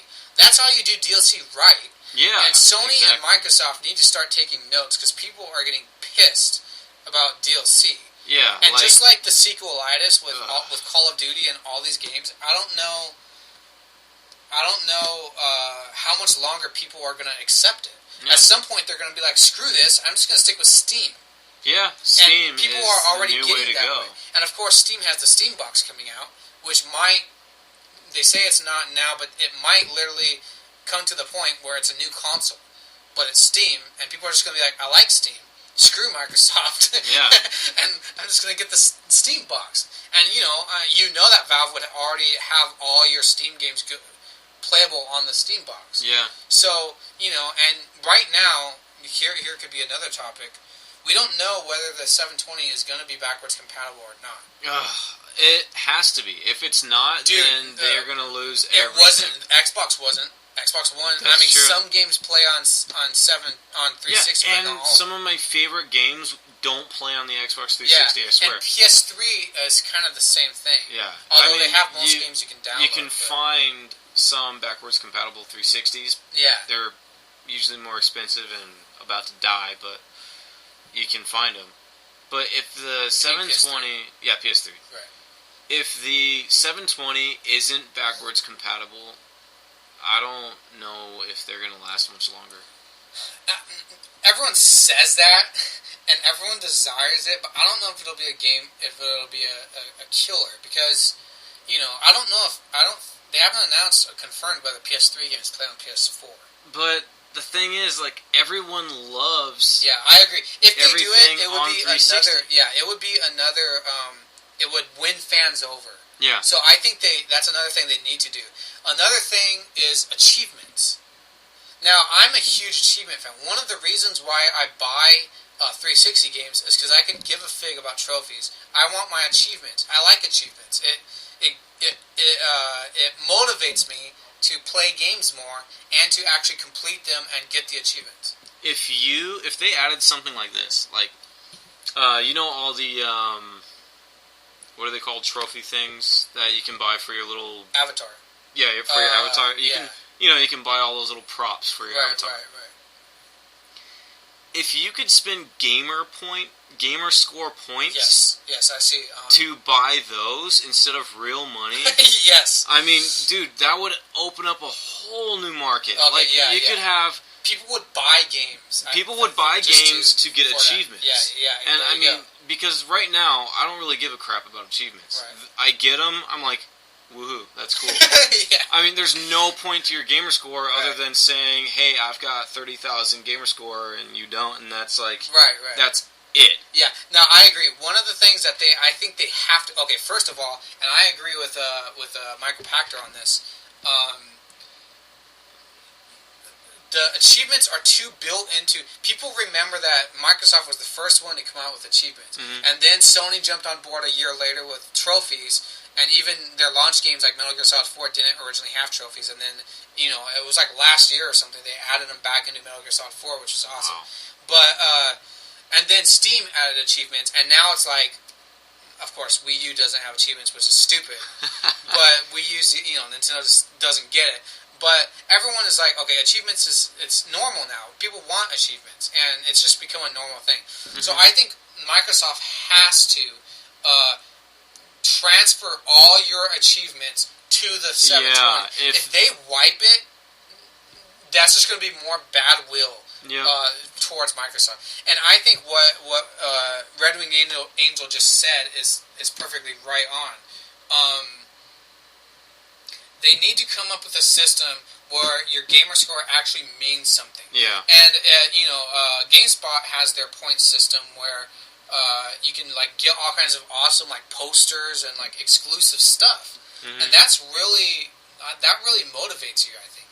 And if Microsoft were to do that with achievements where you could spend it like money, or at least do a Club Nintendo thing where you can actually, the more achievements you can like get exclusive cool stuff. Or even they have to do that. A ranking system or something. Anything. Like if they do anything with it to like say that I don't know, I can't even make a name right now. It's 5:30 in the morning. Say that random player 1 has the highest gamer score and is ranked the top and gets recognition for that by Microsoft. He gets like a free game or something. Yeah, there you go. Gamers, everyone from around the world would fight to be the top 5 or the top 10 of the month. That's awesome. They would, I agree. They would get something for it. They would, it's like, I mean, even YouTube. If you have a million views, they pay you. Well, if you have 1 million views, you can become, I think, you can become a partner or something. There you go. Yeah. If you, they should be able to do that with, they have to. They have to do something with their gamer score. But if they step up their if they opened up something like that, it would be cool because it would give them a new avenue to just like connect with their players. Right. Xbox is known for the administrators getting you kicked off your account, or like one guy in a Call of Duty game is just like pissing everybody off because he's an administrator, and if you say one thing to him, he bans you from your gamer tag, and it's like Xbox is known for doing kind of crappy things like that every now and then. And it's gotten worse. Yeah, everyone's saying that Microsoft has really pissed off the indie community. Yeah. And all the indie games are going over to Sony now. Sony's actively courting them. Because Sony's Smart, like, we're open, we're, we've we're got our friendly. arms. We're going to give you a hug, and Microsoft's going to give you the finger. Exactly. And they have to turn that around. If Microsoft doesn't, they have to. If they don't start connecting with their players, then listening to them, it sucks because I love 360. Like 360, it just feels right. Yeah. But at the same time, they piss on their customers. Yeah, and it's like adding ads to the dashboard. Really? Really? I'm paying $60 for gold, and you're going to give me ads on my dashboard? Mm-hmm. And then, I totally agree with that. So, the PlayStation 4 has the share button. If you haven't heard, which is ingenious. I think it's completely ingenious. I wrote an article that you need to check out on WatchUsPlayGames.com. It is called... Let me look it up real... Oops, PS5. While you're doing that, I was just gonna bring notice to the fighting game industry. When it comes to fighting games on the systems, people, even in tournaments, they use a converter from PS3 to 360. People just like playing games on 360. Well, there's obviously a huge PlayStation fan base, obviously. They're back and forward all the time. Or back, Anyway, but something about the 360 just makes sense. It's a good, viable, contender with the other two now. We've just grown to love it for some reason. Right. Even though they keep doing stuff to piss off the players still run to 360 I think first. if they play their cards right, they can. That bad will not stick if they play their cards. Yeah. They have to make good choices. And I wrote an article called Sony Legitimizes and Mainstreams Let's Plays with PS4. Will this keep YouTube from blocking or removing them? And basically my point of the article was that now that Sony has a share button on the PS4 controller that immediately records gameplay, and then you can upload it to it's not YouTube actually, it's another website. Which is kind of interesting that they did that. Yeah, basically what they're doing is Sony's trying to turn everyone into a Let's Player. And they're trying to make it so that you can... Literally, Let's Plays are built into the PS4 now. Anyone can record game footage and commentary and upload it to... Even a casual gamer can. Mm-hmm. Without having to jump through hoops or get a special hardware for recording your footage and stuff. Because Sony, I think, recognizes that gamers like to make Let's Plays. And gamers like to record their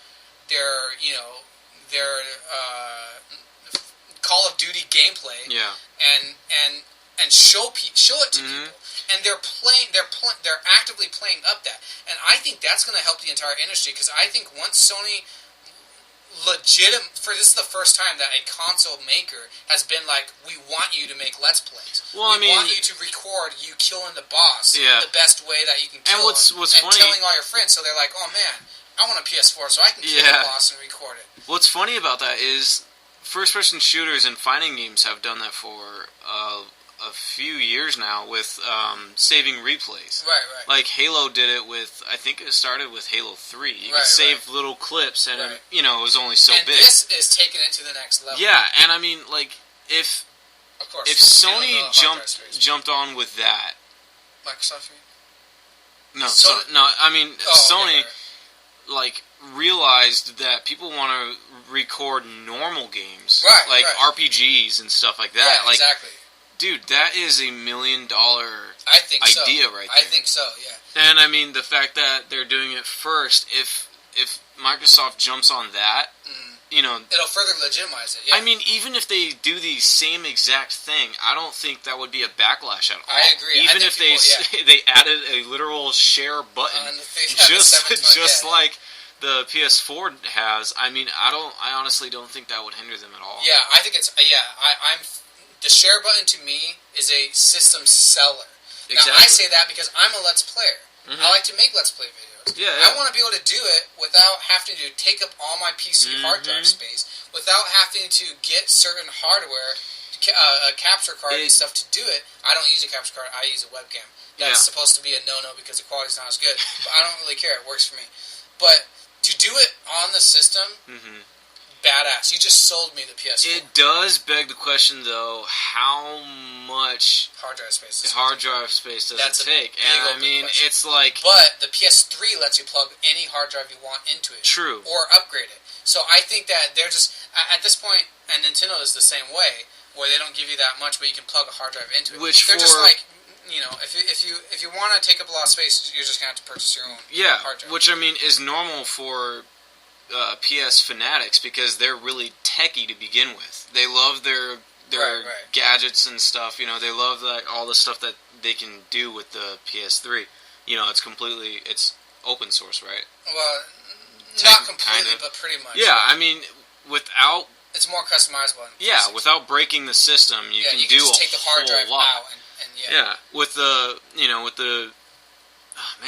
with the 360, it's just so hard to do stuff. Yeah, they make it so limiting. Yeah, I agree. And but here's the $1 million. Which has helped them.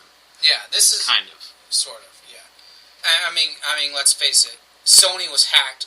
Microsoft. That's the one thing I was going for. I mean, you're safe with Microsoft because all the servers are in Microsoft headquarters. So I mean, maybe hackers could find a way to do it, but it's more secure. Yeah. And a lot of people actually swear that Microsoft servers are way better than PS3 games online. They are. Yeah. They're not glitchy. They're not frame rate. There's no frame rate issues. That's because they have Microsoft has standards, and they control it. So if you don't live up to the standard, then guess what? Your game's not online. And see, that's where... It's kind of good, actually. That's where the $50 you pay... pays off. And a lot of people say that. Because, I mean, when you're playing... It's worth it. Okay, I used to love PlayStation. I mean, I still like it. If I owned...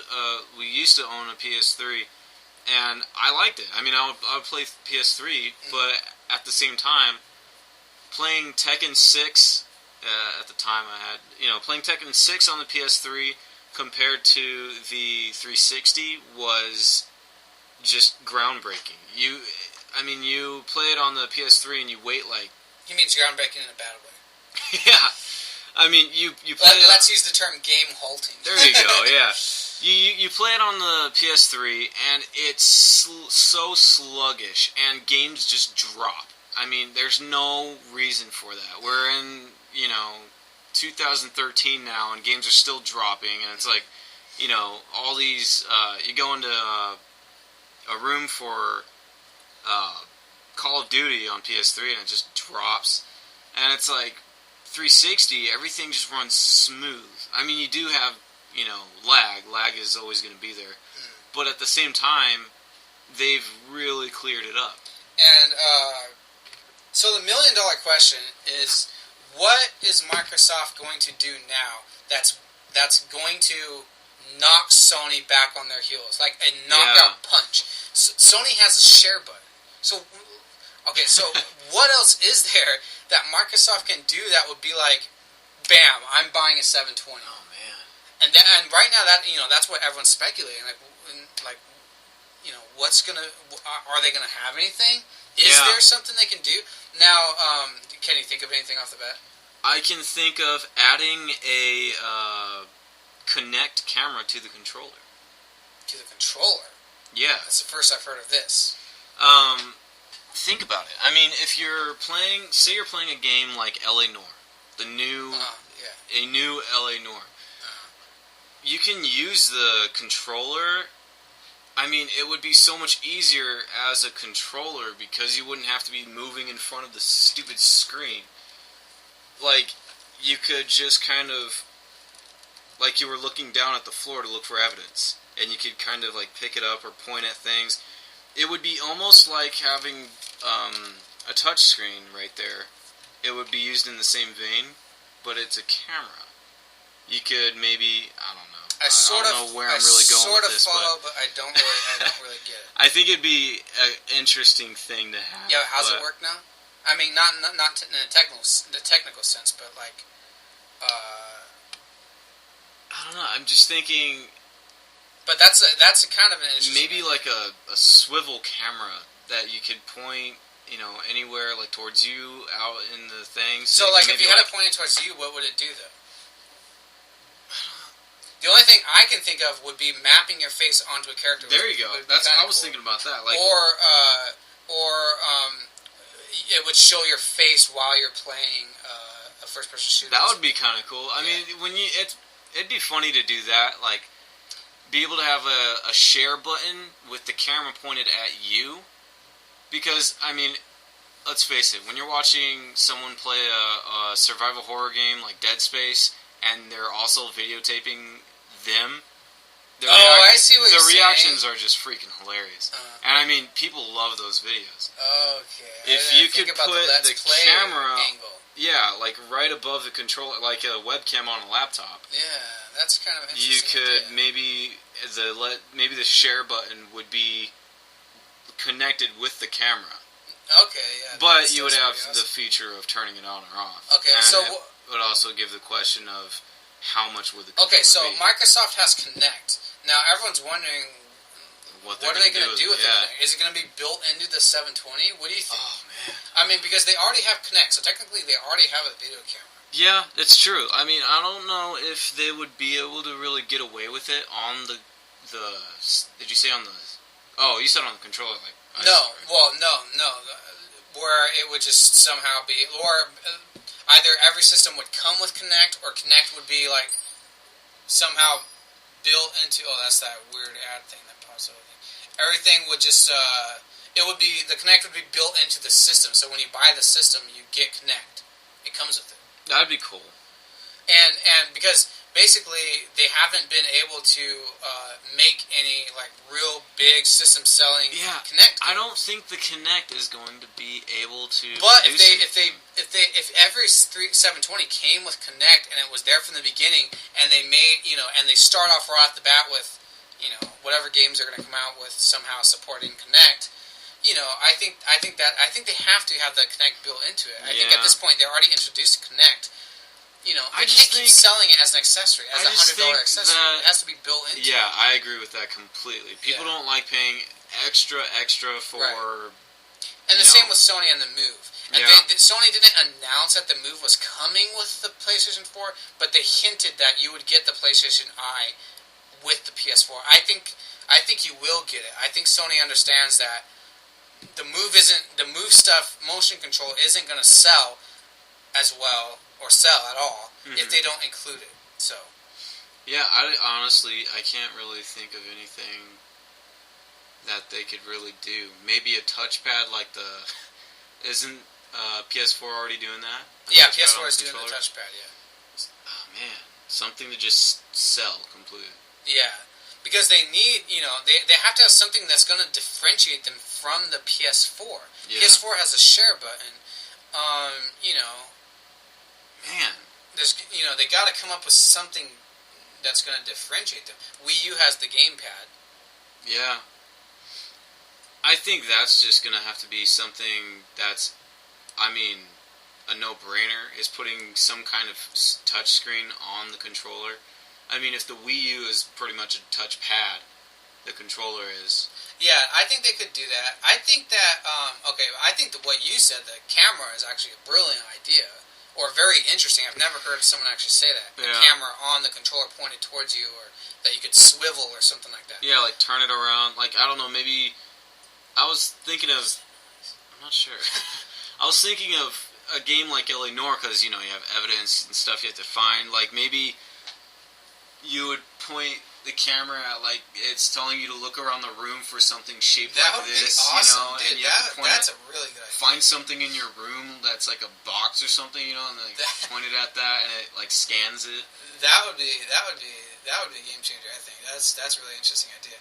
I think that the other idea, like as far as what I can come up with, that would be a system seller, would be, it's pretty simple and it's kind of already been done, but if the 720 has a full keyboard in the middle of the controller, so it's kind of like the Wii U, but instead of having the touchpad, you have a keyboard, and then they get MMOs and they make MMOs possible on console, and you have the keyboard right there built into the controller. I think that would be really cool. And I think if they were to get MMO exclusives, I think that could kind of sell you on it. Are you talking like the size of an actual keyboard? Well, obviously smaller, but, like a full keyboard. Not just a touchpad or something. Not a touchscreen. Because remember, I think was it GameCube? Some system had a full keyboard controller. I want to say it was PlayStation. Yeah, maybe. I think it was a third-party accessory for PS2, GameCube. Like web TV. To play web TV. Play Phantasy Star Online. I think. Yeah, was the main reason for it. I think. Yeah, you're right. That would be interesting if they literally made it, and it had it was just like the Wii U controller where the handles are far out, but the middle of the controller is a keyboard. That would be genius. Yeah, if they did that. And then, all you would have to do is plug in a mouse, and there you go. You're playing MMO like you would, like the WSDA. Because I think there's just... No one plugs a mouse and a keyboard into their console. Yeah. You can do it. You can do it with the PS3. I think you can even do it with the PS2, because it has USB ports on it. But no one gives a fig, and it's just a hassle. Like, I hate having... Because I can plug my keyboard into the Wii, and it makes typing way easier. But I have to unplug my freaking keyboard and walk over and plug it into the Wii, and I don't care. Like, it's too much of a hassle. They have to give it to you. And just like with the Kinect, the Kinect is kind of good, especially with the voice recognition, like, where you can say system on, or you can, in Halo... Is it Halo 4? What game is it where you can shout out command? Oh, I think it's, is it Elder Scrolls? Skyrim? I forget, but they have some games that have Kinect support where you can shout out, like, Yeah, but no one actually uses that. Yeah, I don't know. No one really cares. But if they had it built into it where you didn't have to purchase it, and from the get-go you would say... that would be cool. There you go. Yeah, I think that would... Now, the other thing they have for that they showed for 360, but everyone knows it's really going to be for 720, is the illumiroom. Do you remember that? illumiroom. I should show you a video real quick. illumiroom was this idea where there's like a projector and it projects light out from your TV. So so snow looks like it's falling in your room. Oh, that would be awesome. And, dude, the illumiroom is freaking. Now, okay. I don't care for. I could give a crap about 3D, stereoscopic 3D. Yeah, I don't like wearing 3D glasses. I think people are done with that, and I wear glasses. So putting glasses on top of my glasses sucks ass, and I don't like it, and it sucks. Yeah. And I don't care for 3D, and I don't even know a single person who owns a 3D TV. I don't think people even care. Like, it seems like more people go to 2D movies now than they do 3D. They're just like, I'm not going to pay extra money to see this movie in 3D. I don't care. Yeah. It's too much of a hassle, once again. Dude, illumiroom? Holy crap. Can you imagine, I should bring it up, even as we're talking about, I don't even have to do sound, but just to give my brother an idea of illumiroom, that's what it's called, of what we're talking about. See that other picture? That's ridiculous. No, I didn't see it. So this is the illumiroom. Show it. You can mute it if you want, so we can keep talking. This is it, watch. Xbox, go big. It scans your room and projects stuff onto it. Okay, that's pretty freaking cool. See the fire's coming out of the TV. Oh my god, if they did that... Wait, is it... Look at this. It projects it onto your whole wall. And the picture goes out of the TV. Dude, why don't they just freaking do that? Well, a lot of people think they are. This is the killer app for a 720. The snow is falling in front of you.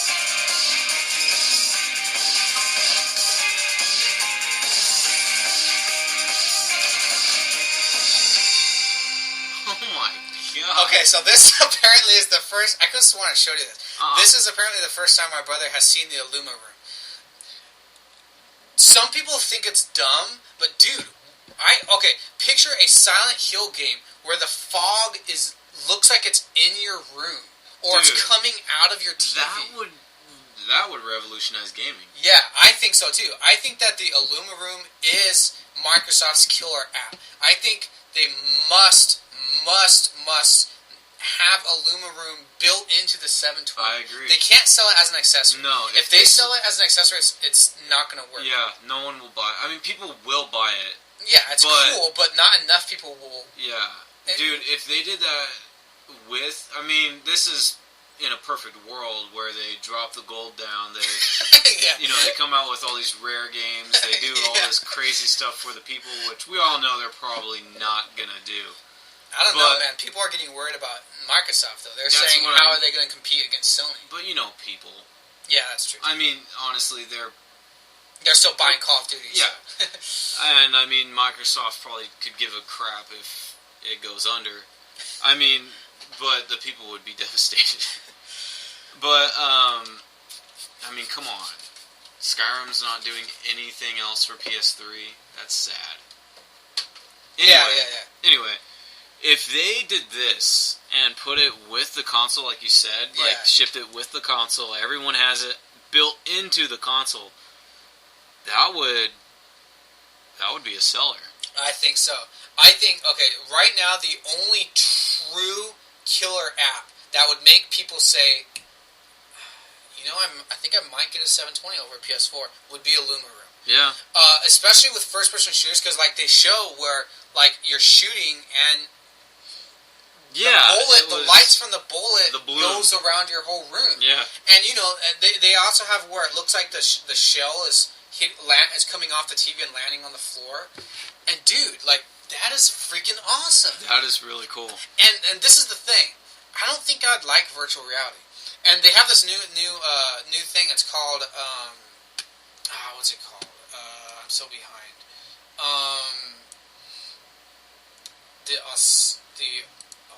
People are gonna know what I'm talking about without even saying it. Dude, try to think of that. But can you Oculus. imagine this if, like... Oh, Oculus. I think I've seen that. Alright, the illumiroom is all over your room, and you're, like, trying to find something. And someone sees it, like, over here on the wall. Yeah. And it's just like, dude, turn! Like, look! Like, you can look around the room and find something. Now, I don't know if it's necessarily that pronounced. It's not. I know it's not. But no, they did say something like it scans your room or something, and like it can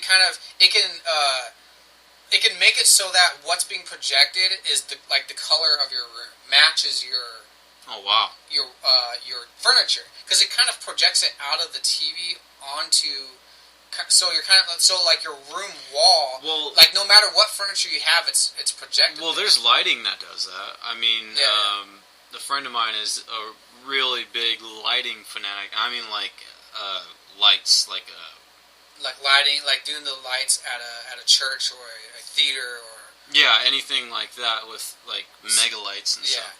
Anyway, they have a light system that projects on the whole building inside.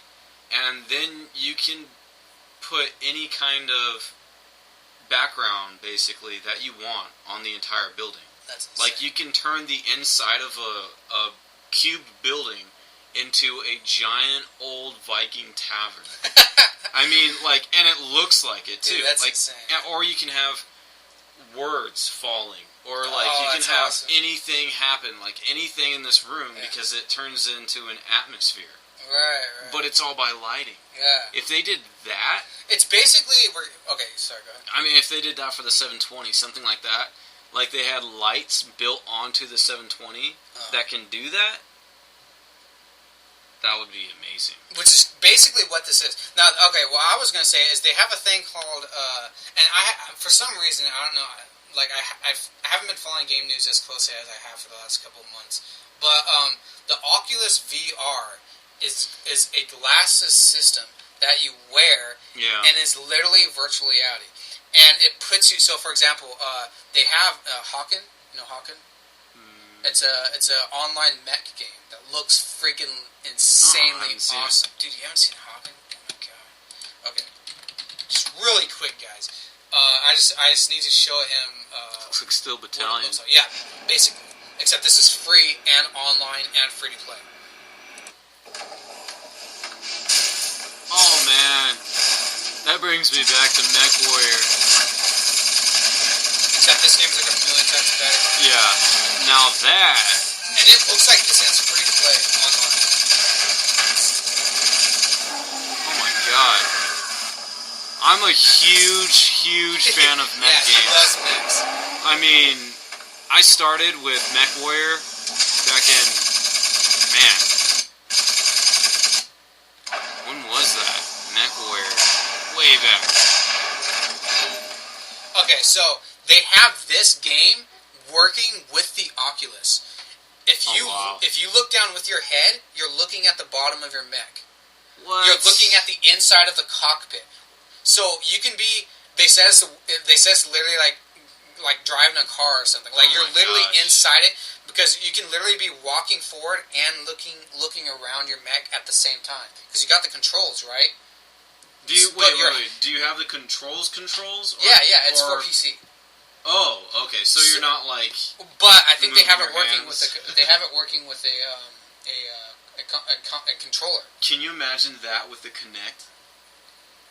Where right. I think they might have that. I'm not really sure. Moving, I haven't like, looked into it enough. Imaginary levers and stuff, and you're wearing the. But they said it's the craziest thing, because they said like when you're playing Hawken with the Oculus, which are literally virtual reality, and like they said when you're watching someone play Oculus, it doesn't do it justice, because you just see you see the double vision where it just looks weird. But they said when you actually try it yourself, it's insane.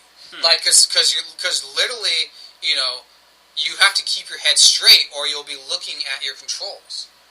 So you're literally the guy sitting in the mech. Yeah, that's awesome. And I think Valve announced that they're gonna make Portal that works with the Oculus. So you're literally inside Portal. Something like that. A bunch of companies have announced that they're actually going to make games for Oculus. That's pretty cool. Now, of course, the big thing is the price. The price could kill it. But the other thing is that some people who tried it were like, okay, this is making me sick. Yeah. They're like, okay, this is suffering from Connect syndrome. I do not want to have to look around with my physical head when I'm playing a video game. Yeah. You know? And this is the dilemma that illumiroom solves. Okay? I don't want 3D. I don't care about stereoscopic 3D. It sucks. I don't give a crap. I don't want virtual reality. I don't want to be inside the game where I have to like physically run or something stupid like that. But the illumiroom, like, it's almost virtual reality, but it's not. But it's freaking close to virtual reality. I think it's actually cooler looking than virtual reality. I don't want to be in the game, but to have it like projecting out of the TV and like doing lights and snow falling in front of you, like, okay, I just think the illumiroom is better than the Oculus or virtual reality or Kinect. Like, I just think the illumiroom is a system seller. Like, and the illumiroom was Microsoft's in development R&D. Wow. So a lot of people think that, you know, what they were giving us a taste of the technology they're working on for 720. I mean, dude, that would be really cool if they did that. Yeah, I think they have to, because right now people are so hyped about the PS4. Oh yeah, they have to do a knockout punch. And illumiroom, I think, would be a knockout punch. What other companies does Microsoft own? Not many. They own the company that make Fable. They don't own Bungie anymore. They have They don't own Bungie? No, oh, that's right. Bungie that's left, right. and they're making freaking Destiny for all systems. For PC, I think, for PS4. Man. They were there at the PS4 conference. And assumingly they're making it for 722. They need to buy some third-party. Yeah, I think they do. I think they really do. Companies. Or they need to start cutting major deals because they're kind of crashing and burning at this point. Well, but at the same time, Epic. They don't own Epic, but Epic made Gears of War for them. True. But the thing is, it's just like Mac. Everyone knows, like, everything for Mac is like ridiculously priced, but everyone buys one still. Like they still buy like everything for Apple, and it's like, dude, that's like $400, you know. And at the same time, it's like, who cares? It's awesome quality. Right. That's true too. Yeah, that's true. That you have a point with that. Okay, so we're gonna wrap this up. We're almost hitting the 2-hour mark, which is about the length of a giant bomb cast, so I'm pretty proud of that. Okay, we're going to end this with, once again, going back to, what do you think the 720 is going to be named? Okay, can you think of a name right now that would go, you already said 720, but is that your final answer? 720? You think it should be called 720? Nothing springs to mind. Right. I mean, nothing really.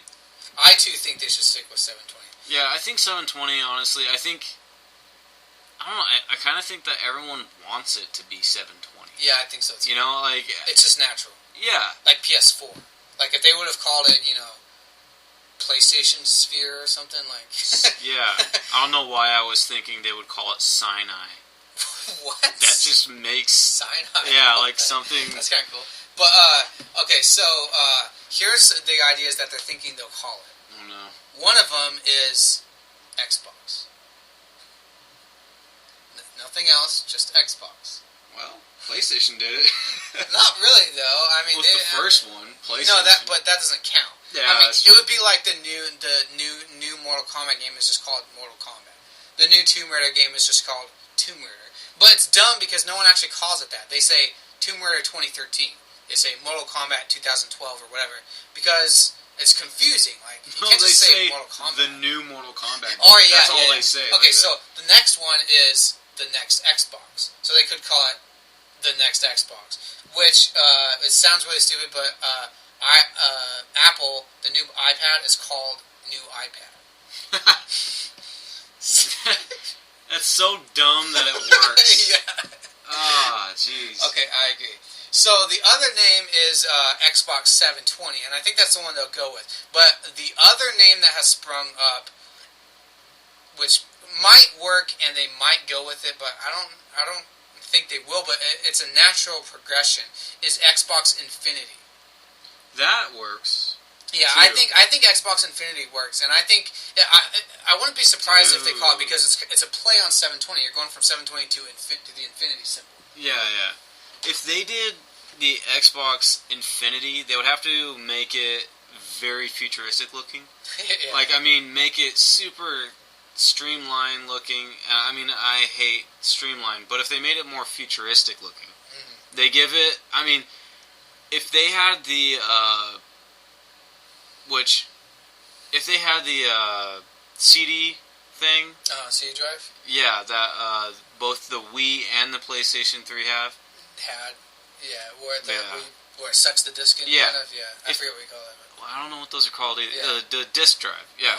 If they did that with the cool, green light, Made it look cool. yeah, made it more streamlined, and I mean, they need to stick with black and green. Yeah, I think so too. I mean, they're gonna stick with green, obviously, but I don't know if they just made it like super. Some people think that mechy looking. Infinity is changing it a little too much, and I don't know. For some reason, people think that it kind of fits into Windows. It makes it seem more Windows, like Windows Vista. Really? Windows For me, 7. I don't think so. For me, it makes me think of more Apple, like Mac. Yeah, which might not also be a good thing. Yeah, that's true. It really does. It makes me think of like a really thin silver system. Right. The Infinity. Yeah, I think the Infinity sounds cool. Like I don't mind that at all. I wouldn't be upset at all if they called it the Xbox Infinity. And now I'm kind of not sure which one I want. 720 is cool too. I think they should come out with the slim versions first. But the whole point of the slim version is that they get to the point of the slim version by working on it for a number of years. But how cool would that be to get a system that's like maybe a little bit bigger than the Wii? Yeah. But it's like as powerful. But you could have a system like the GameCube, where they never really changed it. It was just the GameCube, and it was cool from the start. I think they didn't have to change it. I'm still a fan of the little discs. Yeah, me too. I like the little discs. That's another thing. Like, what is Microsoft? Are they going to go? Are they going to go with Blu-ray? I really hope they don't go with Blu-ray. Why? I don't think that's a good idea.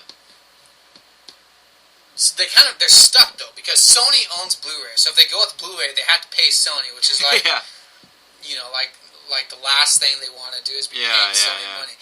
But the only other option would be go with DVD, which a lot of people say is too small these days. They're going to have to stick because everything's going to be super high quality graphics. Mm-hmm. And the other thing would be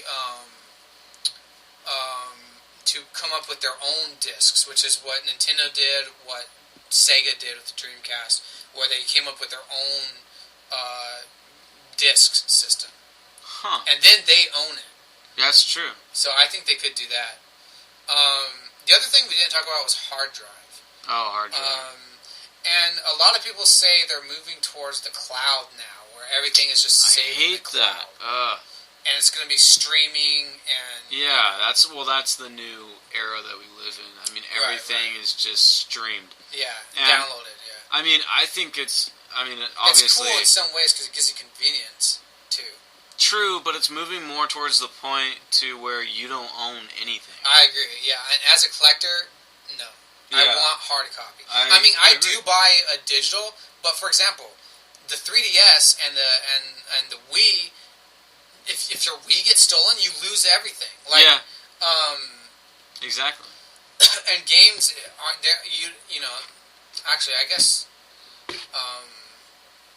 have it tied to the system, which is kind of dumb. So this would actually fix that though, because it would be streamed to your account or whatnot. Yeah, it'd be saved on. I think they also need to make it so that you can delete gamer score. You can delete games off your achievements, because I had my Xbox where everyone could play it, and they got all these achievements. Can't you? And screwed. No, you can't.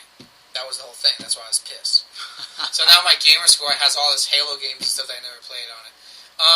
Another rumor that they had too was that the big PS4 rumor was that it wouldn't play used games. Yeah. And everyone was freaking out. Like, oh, if Sony does this, it's going to be the end of the gaming industry and stuff. And I kind of agree. And Sony ended up not being the case. And, you can play used games. And it was also, at first, they thought that there wouldn't be hard copy PS4 games anymore. There wouldn't be discs. Yeah. I remember everyone talking about that. And a lot of people are wondering if Microsoft is going to do that. I think, honestly... A lot of people keep saying that they want to, but every company is afraid to pull the trigger in case of huge backlash. I'm sure if any company would, it'd be Microsoft. But here's the thing. In the recent weeks with the rumors for the 720, the rumor was, and still is, that it's going to be always online, and you cannot play unless it's connected to the internet. That's how Steam is. Yeah, like Steam. Yeah. And everyone is saying, well, everyone keeps crying about that, but everyone plays Steam. So it's not a big deal. But they've gotten a huge amount of backlash where everyone is pissed at Microsoft. That would... Dude, and they're like, suck. I need to buy a PS4. Screw Microsoft. Yeah, dude. If they did that, I mean... So I think they can't do that. If they make it always online, people are going to be pissed. Mm-hmm. And, a lot of people say it's the same as Steam. It's DRM. Everyone uses Steam. No one cares enough not to use Steam. That's true. So, one of the major reasons everyone uses Steam is because of their prices. Yeah, that's the idea. That's one of the biggest things. I mean, some people. One guy was like, "Okay, Steam has built up enough goodwill that they can do whatever they want." Yeah, people exactly. Be like, "All right, I'll go with it." Yeah, exactly. And that Microsoft has not built up goodwill, and that people will not forgive them. I agree. They need to seriously do something substantial and fast if they want to get their players back, their customers. Yeah, I agree. I think today is critical. I think Microsoft has to make all the right moves, or it's going to be very bad for them. Yeah, I agree. Going into the future. Kind of like the position Nintendo is in, yeah, but for much different reasons. Yeah, and Nintendo, I have no doubt in my mind, is going to somehow pull through. They're like... They will never die. Nintendo can do whatever it wants, and it'll still stay afloat. I think part of the reason, too, is because people understand the Wii U. They know it's underpowered. They know it's the touchpad. And, people will buy a 720 or a PS4 and a Wii U. Yeah, I agree. But I want Metroid. I want Samus. I want Mario. That's what I mean. Like, I want F-Zero. Nintendo can literally do whatever it wants, and it will stay afloat because it still has fans. Like, it still has people that play it. I mean, every once in a while, if I don't feel like hooking up the 360, I'm like, I don't want to hook it up. I'll just turn on the Wii and play like a classic game or something, And it's like, people still like to play Nintendo games. That's the thing. Yeah. I mean, Nintendo has its fair share of, wallops and, like, bad things that they've done, and, bad things that they still continue to do and, don't come out with. If Smash Bros. Universe is not freaking awesome online... It's dead. Yeah, exactly. They just need to scrap it. Because, I mean, if they come out with another Smash Brothers game, and it's going to be too little too late again. Well, they're already showing it at E3. I mean, they're already coming out with it. No, I mean, like, after this one. Oh. Like, if they if they have to wait another one for them to build online, that's the same exact thing that Brawl, Gears 2 did. Gears 2... Oh, right. It... Didn't have the 4-player. It did not pull out all the stops that everyone was hoping they would. Because the people did not... The creators didn't listen to the players. Right. Dude, the players know. They feel the pain. Right. Listen to the players. I mean, right. Really. I mean, that's all it is. If you want to be a good company, that's why Nintendo, has done so much. Because, what was it, Sakurai? Who created... Smash Bros. Yeah. He literally, he found out a whole bunch of characters that a lot of people wanted in the games, right. and decided to put them in the games. Right.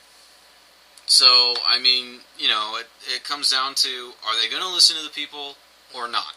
Alright, so the theme of this podcast, listen to the people. Microsoft, listen to the people. Listen to the gamers. Gamers know what they want. Valve has to listen to the gamers, and look how successful Valve is. Stop being bastards and hug us. Give us a hug. Give us what we want. And I think that if they don't, troubled waters are ahead. And I think Microsoft already is in troubled waters. They have to turn this around. Yeah. Like, if they don't have big Killer Instinct 3 style huge games for 720, if they don't knock Sony back on their heels with announcements, and if they better have been buying up developers, and which I haven't heard of, but they better have some stuff up their sleeves, or please do it, because I like 360. Yeah. I don't want to see Microsoft go down, because right. as they built it from Yeah.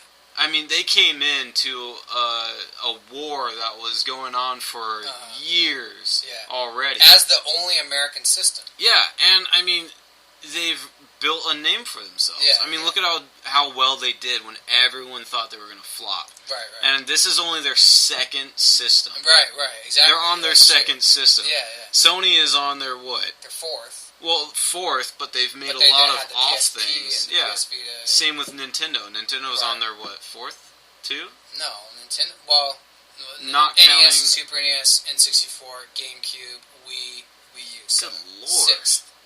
Yeah. Well, Nintendo's been around forever. Yeah. So both of those two industries, they've got systems galore. They've got all kinds of stuff backing them up. They've got years going on them. Microsoft is still fairly new to the game. Is infant. Yeah, exactly. They've this is their 20s. They're in their 20s exactly. So Nintendo's a crotchety old man still trying to make it. So Microsoft built a good thing. They've got it going pretty good. People love Microsoft. Yeah. People love the Xbox. If they keep going with, and look how iconic that name is, just Xbox. Yeah, people love Xbox. I would really be devastated to see it go. So I think Microsoft, please, it would be a detriment to Americans. Yeah, I agree. It would hurt our pride. And we didn't even talk about the way that Microsoft could integrate Windows into the PC. There's a lot of things. I was even gonna say that. We're wrapping this up, but at the same time, if they somehow connected the two, well, they sort of been trying. Do full big board. time. Yeah. I think they should. Yeah. If you could. If you could buy a game on this would be a system sell, a killer app. If you buy a game on 720 and you get it free on your PC, oh my gosh, there you go. Yeah, because Sony's kind of already doing it, where you can basically download the game to your PS Vita and take it with you. Yeah, say you do this, like you buy the game digitally on your laptop or something. Right. And you have the game on your Xbox. Right. They're connected. Right. So you don't even have to put a physical copy in. You just boot up WoW on your laptop or on your 720. Right. In the screen. I don't really know how they would pull that off. They would have to go through freaking thousands and thousands of loopholes and stuff to just try to make it work. But they could do something where, because they own Windows. If they wanted to, I think they could upend the world. And they sort of been, because they changed it from Zune to Xbox Music. They have the Smart Glass now, where you can use any cell phone or tablet with your 360. That's 360, although Smart Glass isn't out, so everyone knows it's actually 720 stuff that they're talking about. Dang. Where you'll be able to control it with your cell phone. That's pretty big. People forget about Smart Glass. They had that Smart Glass at E3 last year. Can you imagine how much development they've done, R&D, they've done in a year? That's crazy. I think they could be showing, in 4 hours now when they have, or 3 hours, less than that, when they show the 720 off. I think that, who knows what they have up their sleeves. I mean, but I'm hoping it's something huge, because if it's not,